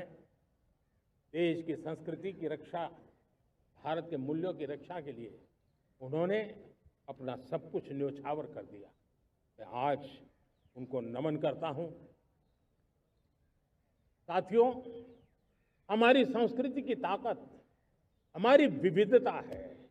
हम विविधता को सेलिब्रेट करना चाहते हैं। हम विविधता को सेलिब्रेट करने की आदत बनाना चाहते हैं। यह हमारा गौरव है कि हमारा भारत माँ का यह बगीचा कितने विविध प्रकार के फूलों से सजा हुआ है, कितनी विविधताएं हैं। ये विविधता हमारे लिए एक बहुत बड़ा, हमारी विरासत है, बहुत बड़ा गौरव है। हमने प्रयागराज के महाकुंभ में देखा भारत की विविधता को कैसे जिया जाता है। एक स्थान पर करोड़ों लोग, एक ही भाव, एक ही प्राण, एक ही प्रयास, दुनिया के लिए बहुत बड़ा अजूबा है। महाकुंभ की वो सफलता भारत की एकता की, भारत के सामर्थ्य की दुहाई देती है। साथियों, हमारा देश भाषाओं की विविधता से बहुत ही भरा हुआ है, पुलकित है। और इसीलिए हमने मराठी, असमिया, बांग्ला, पाली, प्राकृत को क्लासिकल लैंग्वेज का दर्जा दिया है। और मेरा मत है, हमारी भाषाएं जितनी विकसित होगी, हमारी सभी भाषाएं जितनी समृद्ध होगी, हमारे नॉलेज के सिस्टम को भी उतना ही बल मिलने वाला है। और हमारी वो ताकत है, आज जब डेटा का जमाना है ना, तो ये ताकत दुनिया के लिए भी बड़ी ताकत बन सकती है। इतना सामर्थ्य हमारी लैंग्वेज में। हमें हमारी सभी भाषाओं पर गर्व होना चाहिए। हमारी सभी भाषाओं के विकास के लिए हर किसी ने बनते हुए प्रयास करना चाहिए। साथियों, पांडुलिपि में हमारे ज्ञान के भंडार पड़े हैं, लेकिन उसके प्रति उदासीनता रही है। इस बार हमने ज्ञान भारतम योजना के तहत देश भर में जहां भी हस्तलिखित ग्रंथ है, जहां पांडुलिपियां हैं, सदियों पुराने जो दस्तावेज हैं, उनको खोज करके आज की टेक्नोलॉजी का उपयोग करते हुए उस ज्ञान की समृद्धि को आने वाली पीढ़ियों के लिए काम आए, उस दिशा में काम कर रहे हैं। मेरे प्यारे देशवासियों, हमारा स्पष्ट मत है ये देश सिर्फ सरकारें नहीं बनाती है, ये देश राज सत्ता पर विराजमान लोग ही नहीं बनाते हैं, ये देश शासन की धुरा संभालने वाले नहीं बनाते हैं। ये देश बनता है कोटि कोटि जनों के पुरुषार्थ से, ऋषियों के, मुनियों से, वैज्ञानिकों के, शिक्षकों के, किसानों के, जवानों के, सेना के, मजदूरों के, हर किसी के प्रयास से देश बनता है। हर किसी का योगदान होता है, व्यक्ति का भी होता है, संस्थाओं का भी होता है। आज मैं बहुत गर्व के साथ एक बात का जिक्र करना चाहता हूं। आज से 100 साल पहले एक संगठन का जन्म हुआ, राष्ट्रीय स्वयंसेवक संघ। 100 साल की राष्ट्र की सेवा एक बहुत ही गौरवपूर्ण स्वर्णिम पृष्ठ है। व्यक्ति निर्माण से राष्ट्र निर्माण के संकल्प को लेकर के 100 साल तक मां भारती का कल्याण का लक्ष्य लेकर के लक्षावधि स्वयंसेवकों ने मातृभूमि के कल्याण के लिए अपना जीवन समर्पित किया है। सेवा, समर्पण, संगठन और अप्रतिम अनुशासन, ये जिसकी पहचान रही है, ऐसा राष्ट्रीय स्वयंसेवक संघ दुनिया का ये सबसे बड़ा एनजीओ है। एक प्रकार से 100 साल का उसका समर्पण का इतिहास है। आज लाल किले की प्राचीर से 100 साल की इस राष्ट्र सेवा की यात्रा में योगदान करने वाले सभी स्वयंसेवकों को आदरपूर्वक स्मरण करता हूं और देश गर्व करता है राष्ट्रीय स्वयंसेवक संघ की इस 100 साल की भव्य समर्पित यात्रा को, और हमें प्रेरणा देता रहेगा। मेरे प्यारे देशवासियों, हम समृद्धि की ओर जा रहे हैं, लेकिन समृद्धि का रास्ता सुरक्षा से गुजरता है। पिछले 11 वर्षों में राष्ट्र सुरक्षा, राष्ट्र रक्षा, राष्ट्र के नागरिकों की रक्षा, इन सभी मोर्चों पर हमने पूरे समर्पण भाव से काम किया है। हम बदलाव लाने में सफल हुए हैं। यह देश जानता है कि हमारे देश का बहुत बड़ा जनजातीय क्षेत्र नक्सलवाद की चपेट में, माओवाद की चपेट में पिछले कई दशकों से लहूलुहान हो चुका था। सबसे ज्यादा नुकसान मेरे आदिवासी परिवारों को हुआ। आदिवासी माताओं बहनों ने अपने सपने के होनहार बच्चों को खो दिया। नौजवान बेटे गलत रास्ते पर खींच लिए गए, भटकाए गए, उनकी जीवन को तबाह कर दिया गया। हमने फौलादी हाथ से काम लिया। एक समय था, कभी 125 से ज्यादा जिलों में नक्सलवाद अपनी जड़ें जमा चुका था। माओवाद की चंगुल में हमारे जनजातीय क्षेत्र, हमारे जनजातीय नौजवान फंसे हुए थे, और आज 125 जिलों में से कम होते होते हम 20 पर ले आए हैं। उन जनजातीय समाज की सबसे बड़ी हमने सेवा की है। और आप देखिए, एक जमाना था जब बस्तर को याद करते ही माओवाद, नक्सलवाद, बम बंदूक की आवाज सुनाई देती थी। उसी बस्तर में माओवाद नक्सल से मुक्त होने के बाद जब बस्तर के नौजवान ओलंपिक करते हैं, हजारों नौजवान भारत माता की जय बोल करके खेल के मैदान में उतरते हैं, पूरा वातावरण उत्साह से भर जाता है। ये बदलाव देश देख रहा है। जो क्षेत्र कभी रेड कॉरिडोर के रूप में जाने जाते थे, वो आज विकास के ग्रीन कॉरिडोर बन रहे हैं। साथियों, हमारे लिए गर्व की बात है, भारत के नक्शे में जिन क्षेत्रों को लहूलुहान कर दिया गया था, लाल रंग से रंग दिया गया था, हमने वहां संविधान, कानून और विकास का तिरंगा फहरा दिया है। मेरे प्यारे देशवासियों,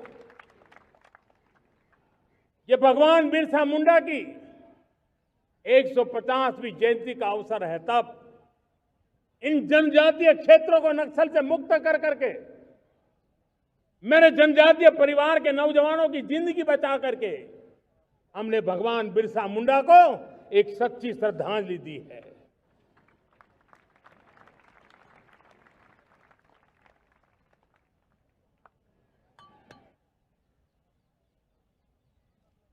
मेरे प्यारे देशवासियों, मैं आज देश के सामने एक चिंता, एक चुनौती के संबंध में आगाह करना चाहता हूं।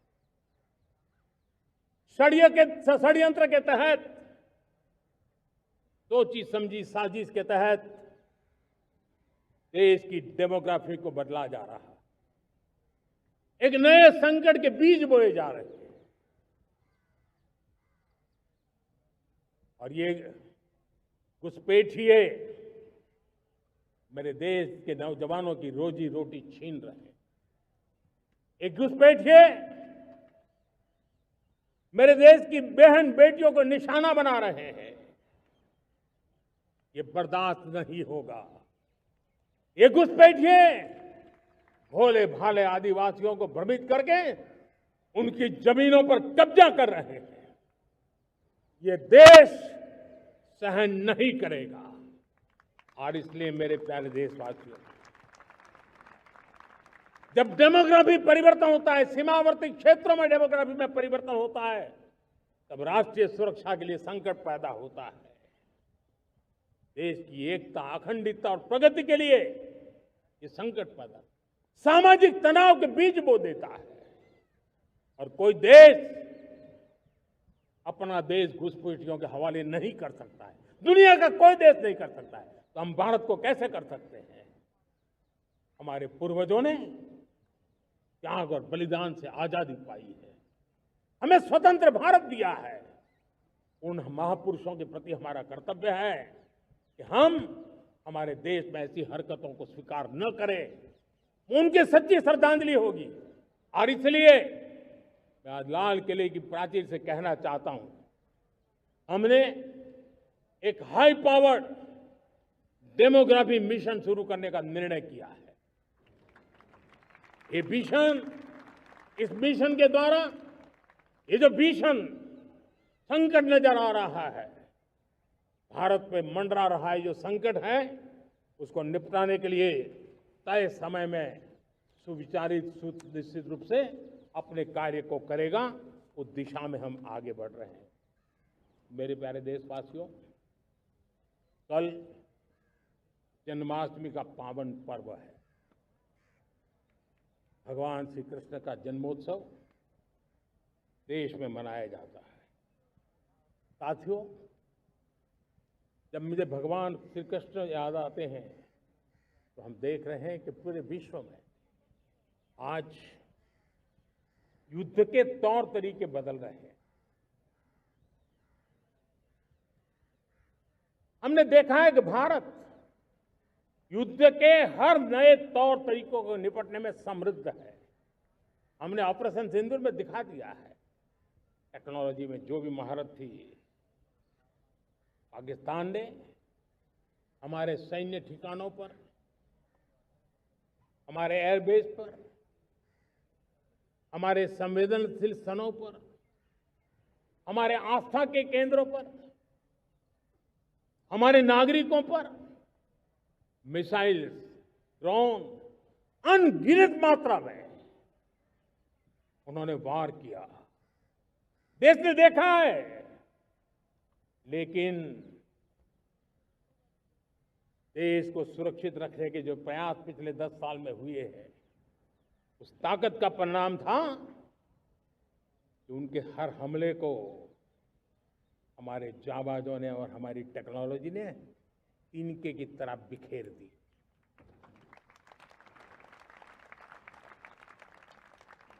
रत्ती भर नुकसान नहीं कर पाए। और इसलिए जब युद्ध के मैदान में टेक्नोलॉजी का विस्तार हो रहा है, टेक्नोलॉजी हावी हो रही है, तब राष्ट्र की रक्षा के लिए, देश के नागरिकों की सुरक्षा के लिए हमें भी, हमने जो आज महारत पाई है वो महारत का और विस्तार करने की जरूरत है। हमने आज जो महारत पाई है उसको लगातार अपग्रेडेड करते रहने की आवश्यकता है। और इसलिए साथियों, मैंने एक संकल्प लिया है, मुझे आपके आशीर्वाद चाहिए, कोटि कोटि देशवासियों के आशीर्वाद चाहिए। क्योंकि समृद्धि कितनी ही क्यों न हो, अगर सुरक्षा के प्रति उदासीनता बरतते हैं तो समृद्धि भी किसी काम की नहीं रहती। और इसलिए सुरक्षा का महत्व बहुत बड़ा है। और इसलिए आज लाल किले की प्राचीर से कह रहा हूं, आने वाले 10 साल में 2035 तक राष्ट्र के सभी महत्वपूर्ण स्थलों, जिनमें सामरिक के साथ साथ सिविलियन क्षेत्र भी शामिल है, जैसे अस्पताल हो, रेलवे हो, जो भी आस्था के केंद्र हो, उन्हें टेक्नोलॉजी के नए प्लेटफॉर्म द्वारा पूरी तरह सुरक्षा का कवच दिया जाएगा। ये सुरक्षा का कवच लगातार विस्तार होता जाए, देश का हर नागरिक सुरक्षित महसूस करे। किसी भी प्रकार की टेक्नोलॉजी हम पर वार करने आ जाए, हमारी टेक्नोलॉजी उससे बेहतर सिद्ध हो। और इसलिए आने वाले 10 साल 2035 तक मैं ये राष्ट्रीय सुरक्षा कवच का विस्तार करना चाहता हूं, मजबूती देना चाहता हूं, आधुनिक बनाना चाहता हूं। और इसलिए भगवान श्री कृष्ण से प्रेरणा पाकर के हमने श्री कृष्ण का जो सुदर्शन चक्र था, उस सुदर्शन चक्र की राह को चुना है। आप में से बहुत लोगों को याद होगा, जब महाभारत की लड़ाई चल रही थी, श्री कृष्ण ने अपने सुदर्शन चक्र से सूर्य के प्रकाश को रोक दिया था और दिन में ही अंधेरा कर दिया था। सूर्य प्रकाश को सुदर्शन चक्र से रोक दिया था। और तब अर्जुन ने जो शपथ ली थी जयद्रथ का वध करने की, उस प्रतिज्ञा को अर्जुन पूर्ण कर पाए थे। वो सुदर्शन चक्र के पराक्रम और रणनीति का परिणाम था। अब देश सुदर्शन चक्र मिशन लॉन्च करेगा।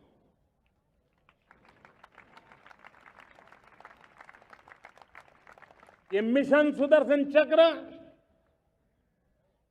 एक पावरफुल वेपन सिस्टम, दुश्मन के हमले को न्यूट्रलाइज तो करेगा ही करेगा, लेकिन कई गुना ज्यादा दुश्मन पर हिट बैक करेगा।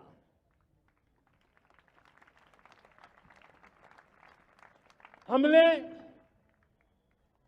भारत के इस मिशन सुदर्शन चक्र के लिए कुछ मूलभूत बातें भी तय की है। आने वाले 10 सालों में हम उसको प्रखरता से आगे बढ़ाना चाहते हैं। एक तो ये पूरी आधुनिक सिस्टम, इसके लिए रिसर्च, डेवलपमेंट, उसकी मैन्युफैक्चरिंग हमारे देश में ही हो, हमारे देश के नौजवानों के टैलेंट से हो, हमारे देश के लोगों के द्वारा बनी। दूसरा, एक ऐसी व्यवस्था होगी जो वॉरफेयर के हिसाब से भविष्य में क्या क्या संभावनाएं हैं उसका हिसाब किताब लगा करके +1 की स्ट्रेटेजी वर्कआउट करेगी। और तीसरा, सुदर्शन चक्र की एक ताकत थी, वो बहुत ही प्रिसाइज, जहां जाना था वहीं जाता था और वापस श्री कृष्ण के पास लौट के आता था। हम इस सुदर्शन चक्र के द्वारा भी टारगेटेड प्रिसाइज एक्शन के लिए भी व्यवस्था को विकसित करने की दिशा में आगे बढ़ेंगे। और इसलिए युद्ध के बदलते तौर तरीकों में राष्ट्र की सुरक्षा, नागरिकों की सुरक्षा के लिए मैं बड़े प्रतिबद्धता के साथ इस कार्य को आगे बढ़ाने के लिए वचन देता हूं। मेरे प्यारे देशवासियों, जब हम लोकतंत्र की बात करते हैं, स्वतंत्र भारत की बात करते हैं, तब हमारा संविधान हमारे लिए सर्वोच्च दीप स्तंभ होता है, हमारा प्रेरणा का केंद्र होता है। लेकिन आज से 50 साल पहले भारत के संविधान का गला घोंट दिया गया था, भारत के संविधान के पीठ पे छुरा भोंक दिया गया था, देश को जेल खाना बना दिया गया था, आपातकाल लगा दिया गया था, इमरजेंसी थोप दी गई थी। इमरजेंसी के 50 साल हो रहे हैं। देश की किसी भी पीढ़ी ने संविधान की हत्या के इस पाप को कभी भूलना नहीं चाहिए। संविधान की हत्या करने वाले पापियों को नहीं भूलना चाहिए। और हमें भारत के संविधान के प्रति अपने समर्पण को और मजबूती देते आगे बढ़ना चाहिए। वो हमारी प्रेरणा है। मेरे प्यारे देशवासियों, मैंने इसी लाल किले से पंच प्रण की बात कही थी। मैं आज लाल किले से फिर से एक बार मेरे देशवासियों का पुनः स्मरण जरूर करना चाहता हूं।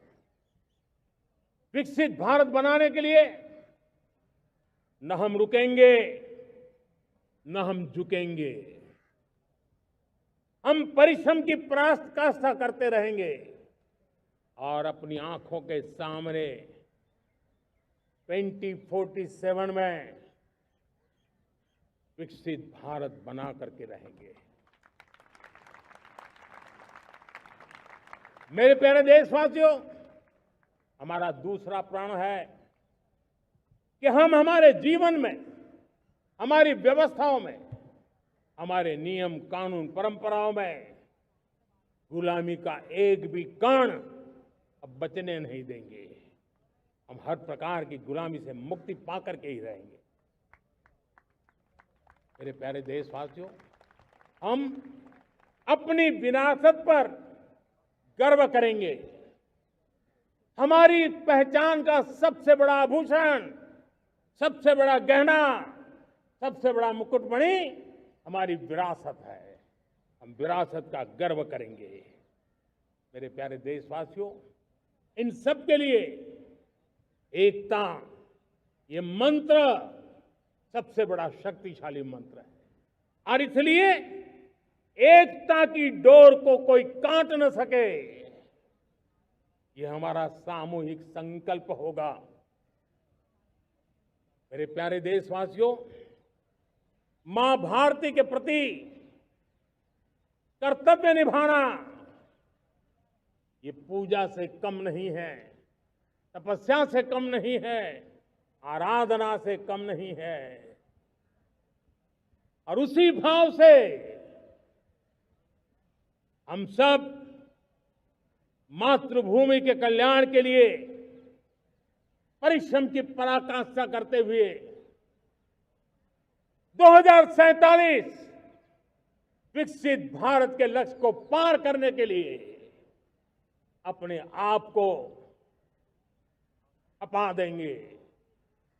अपने आप को झोंक देंगे। जो भी सामर्थ्य है, कोई भी अवसर को छोड़ेंगे नहीं। इतना ही नहीं, नए अवसरों को निर्माण करेंगे और निर्मित करने के बाद हम 140 करोड़ देशवासियों के सामर्थ्य से आगे बढ़ते ही रहेंगे, बढ़ते ही रहेंगे, बढ़ते ही रहेंगे। मेरे प्यारे देशवासियों, हमें याद रखना है, 140 करोड़ देशवासियों को याद रखना है, परिश्रम में जो तपा है,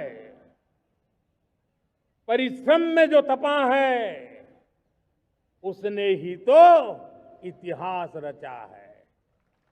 परिश्रम में जो तपा है, उसने ही तो इतिहास रचा है। जिसने फौलादी चट्टानों को तोड़ा है, जिसने फौलादी चट्टानों को तोड़ा है, उसने ही समय को मोड़ा है। जिसने फौलादी चट्टानों को तोड़ा है, उसने ही समय को मोड़ा है। और समय को मोड़ देने का भी, समय को मोड़ देने का भी यही समय है, सही समय है। मेरे प्यारे देशवासियों, एक बार फिर आप सबको आजादी के इस महान पर्व की अनेक अनेक शुभकामनाएं देता हूं, बहुत बहुत बधाई देता हूं। मेरे साथ बोलेंगे, जय हिंद, जय हिंद, जय हिंद। भारत माता की, भारत माता की, भारत माता की। वंदे, वंदे, वंदे। बहुत बहुत धन्यवाद। जनगण मन अधिनायक जय हे भारत भाग्य विधाता। पंजाब सिंध गुजरात मराठा द्राविड़ उत्कल बंग। विंध्य हिमाचल यमुना गंगा उच्छल जगति तरंग। तब शुभ नामे जागे, तब शुभ आशीष मांगे। गाहे तब जय गाथा, जनगण मंगलदायक जय हे भारत भाग्य विधाता। जय हे, जय हे, जय हे, जय जय जय जय हे।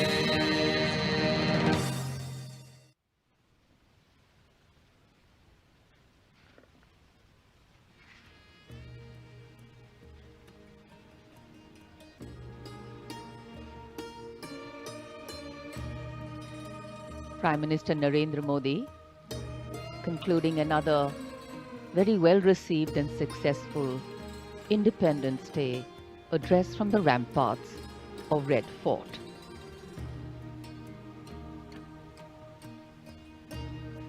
Nation building can have different lenses.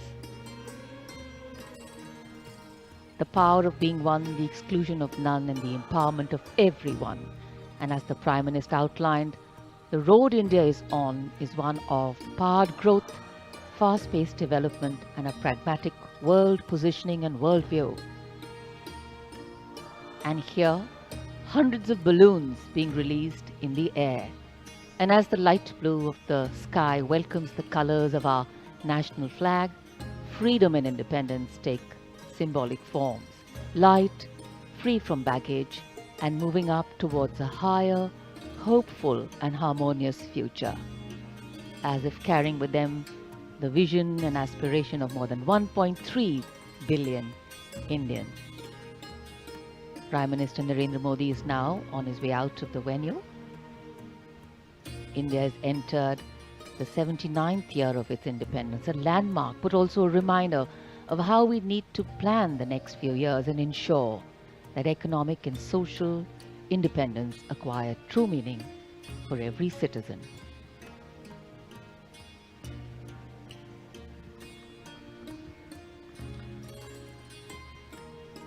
प्रधानमंत्री नरेंद्र मोदी अपने संबोधन के पश्चात लाल किले की प्राचीर से अब प्रस्थान कर रहे हैं। स्वाधीनता समारोहों के इतिहास में एक और शानदार अध्याय जुड़ता हुआ सफल और भव्य आजादी का ये पर्व इस बार अलग रंग और छटा के साथ समारोह में ऑपरेशन सिंदूर की सफलता को दर्ज किया गया और नया भारत बनाने के संकल्प को धारण किया गया।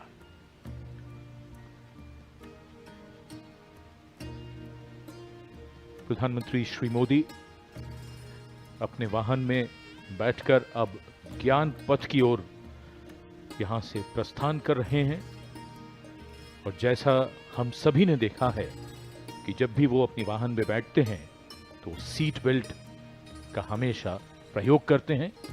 एक संदेश सभी के लिए।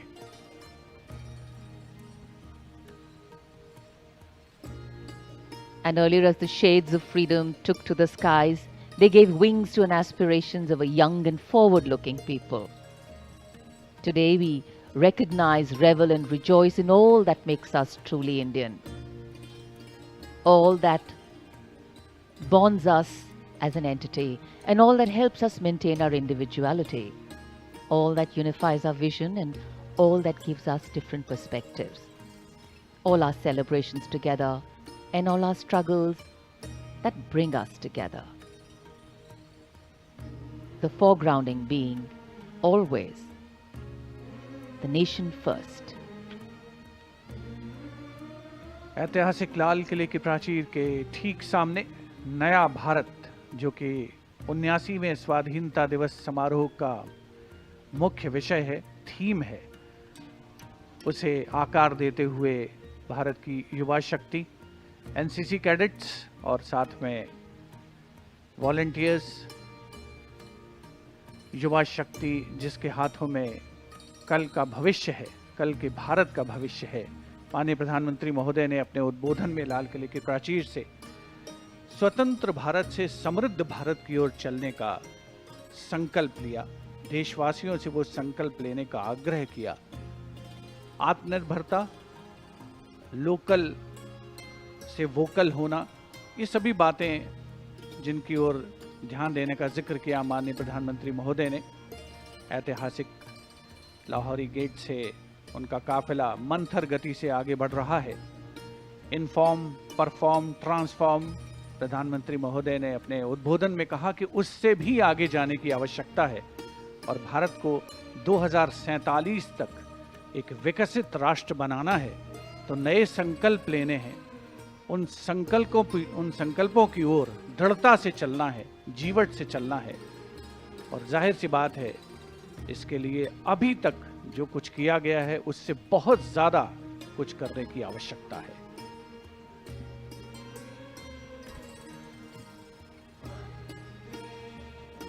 A slight wind picking up the flutter in the flags and stirring the ambience with a satisfying sweep, and of course the clouds challenging the power of the sun.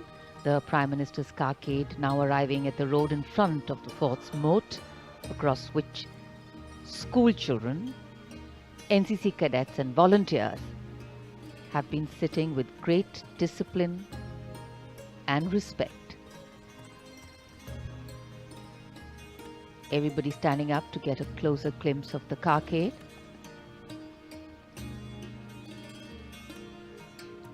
Satisfaction, contentment and celebration writ large over the venue, the people and everybody who participated in it.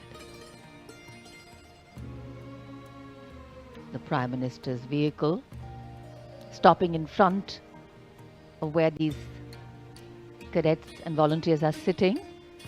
I think a much awaited time.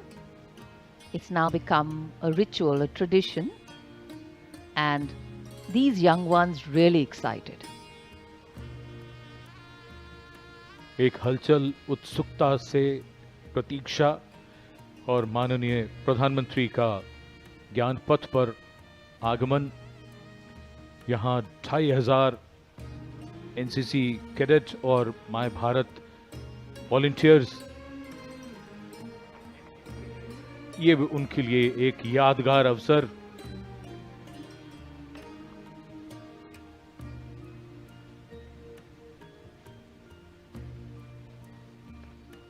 And we can see the eyes of the young light up, children greeting in excitement.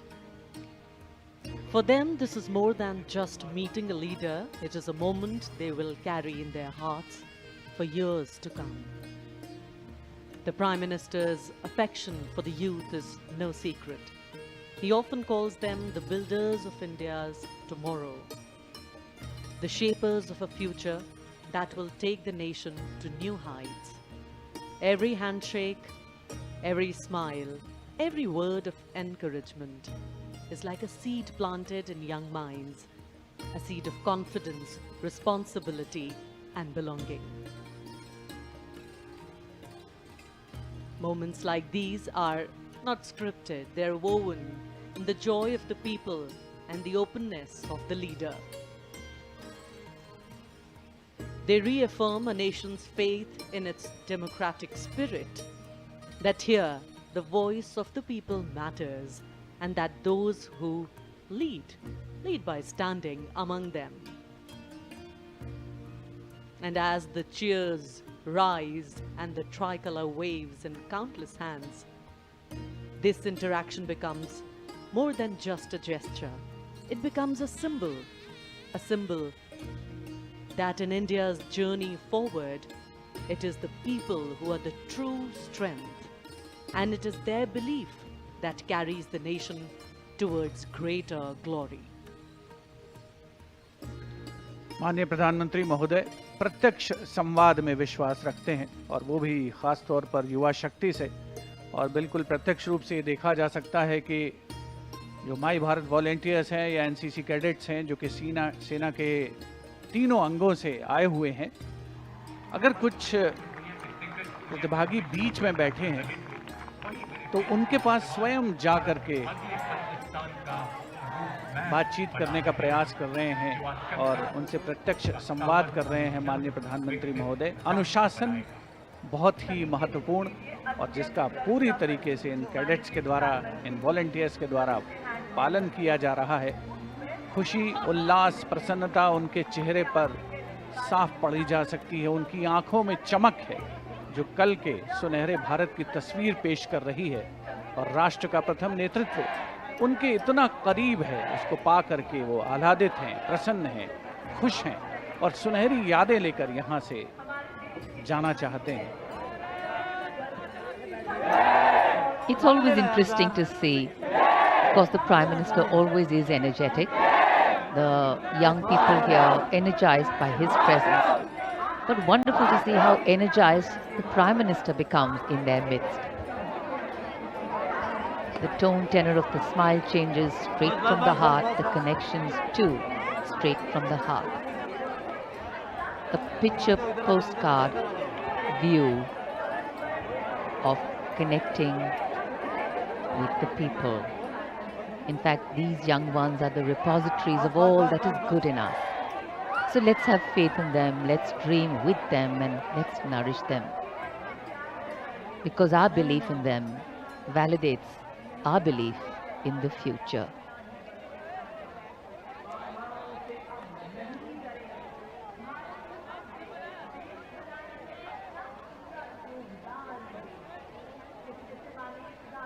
एक एक से मिलना, सबसे मिलना तो संभव नहीं होता, लेकिन प्रधानमंत्री की कोशिश है कि जितना ज़्यादा वो मिल सकें, सबके नज़दीक जाकर किसी से हाथ मिलाते हैं, किसी से कुछ बात करते हैं।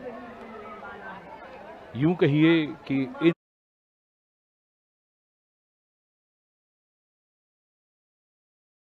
बाद में बताएंगे कि प्रधानमंत्री श्री नरेंद्र मोदी के इतने नज़दीक थे वो, उनसे हाथ मिलाया, उनसे बात की। अविस्मरणीय पल और युवा मन पर हमेशा अंकित रह जाने वाले ये प्रेरणा के वो क्षण इस समय हमारे सामने टेलीविजन स्क्रीन पर। Faces filled with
के लिए संजो करके रखना चाहते हैं।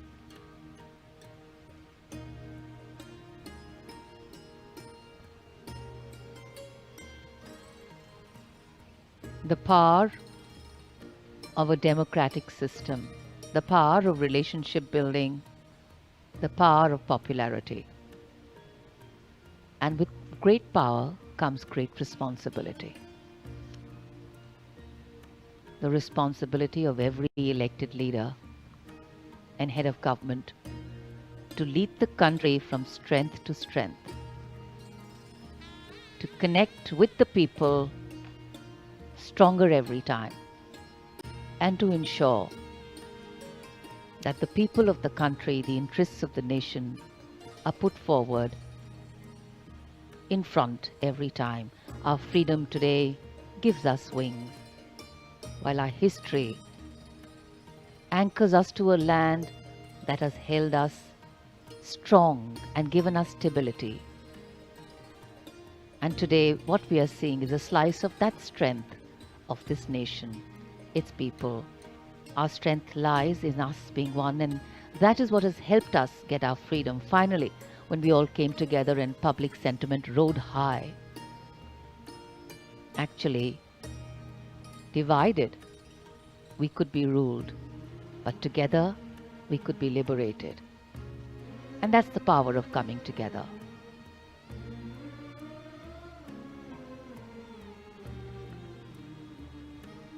हिलते हुए हाथों का एक समुद्र है, और समुद्र में जैसे लगातार लहरें उठ रही हैं, ये लहरें मन में उठ रही हैं और मन से उठ रही हैं। आज हमने ये भी देखा, बहुत से लोग ये जानते हैं कि प्रधानमंत्री श्री मोदी नज़दीक जाते हैं इन दीर्घाओं के। कई लोगों ने उनको चित्र भेंट किए हैं।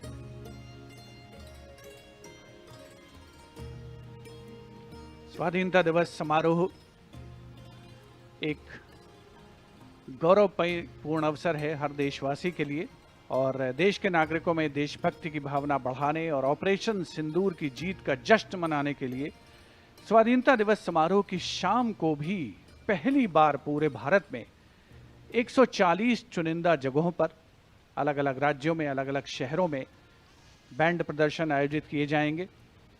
माननीय प्रधानमंत्री महोदय ज्ञान पथ से अब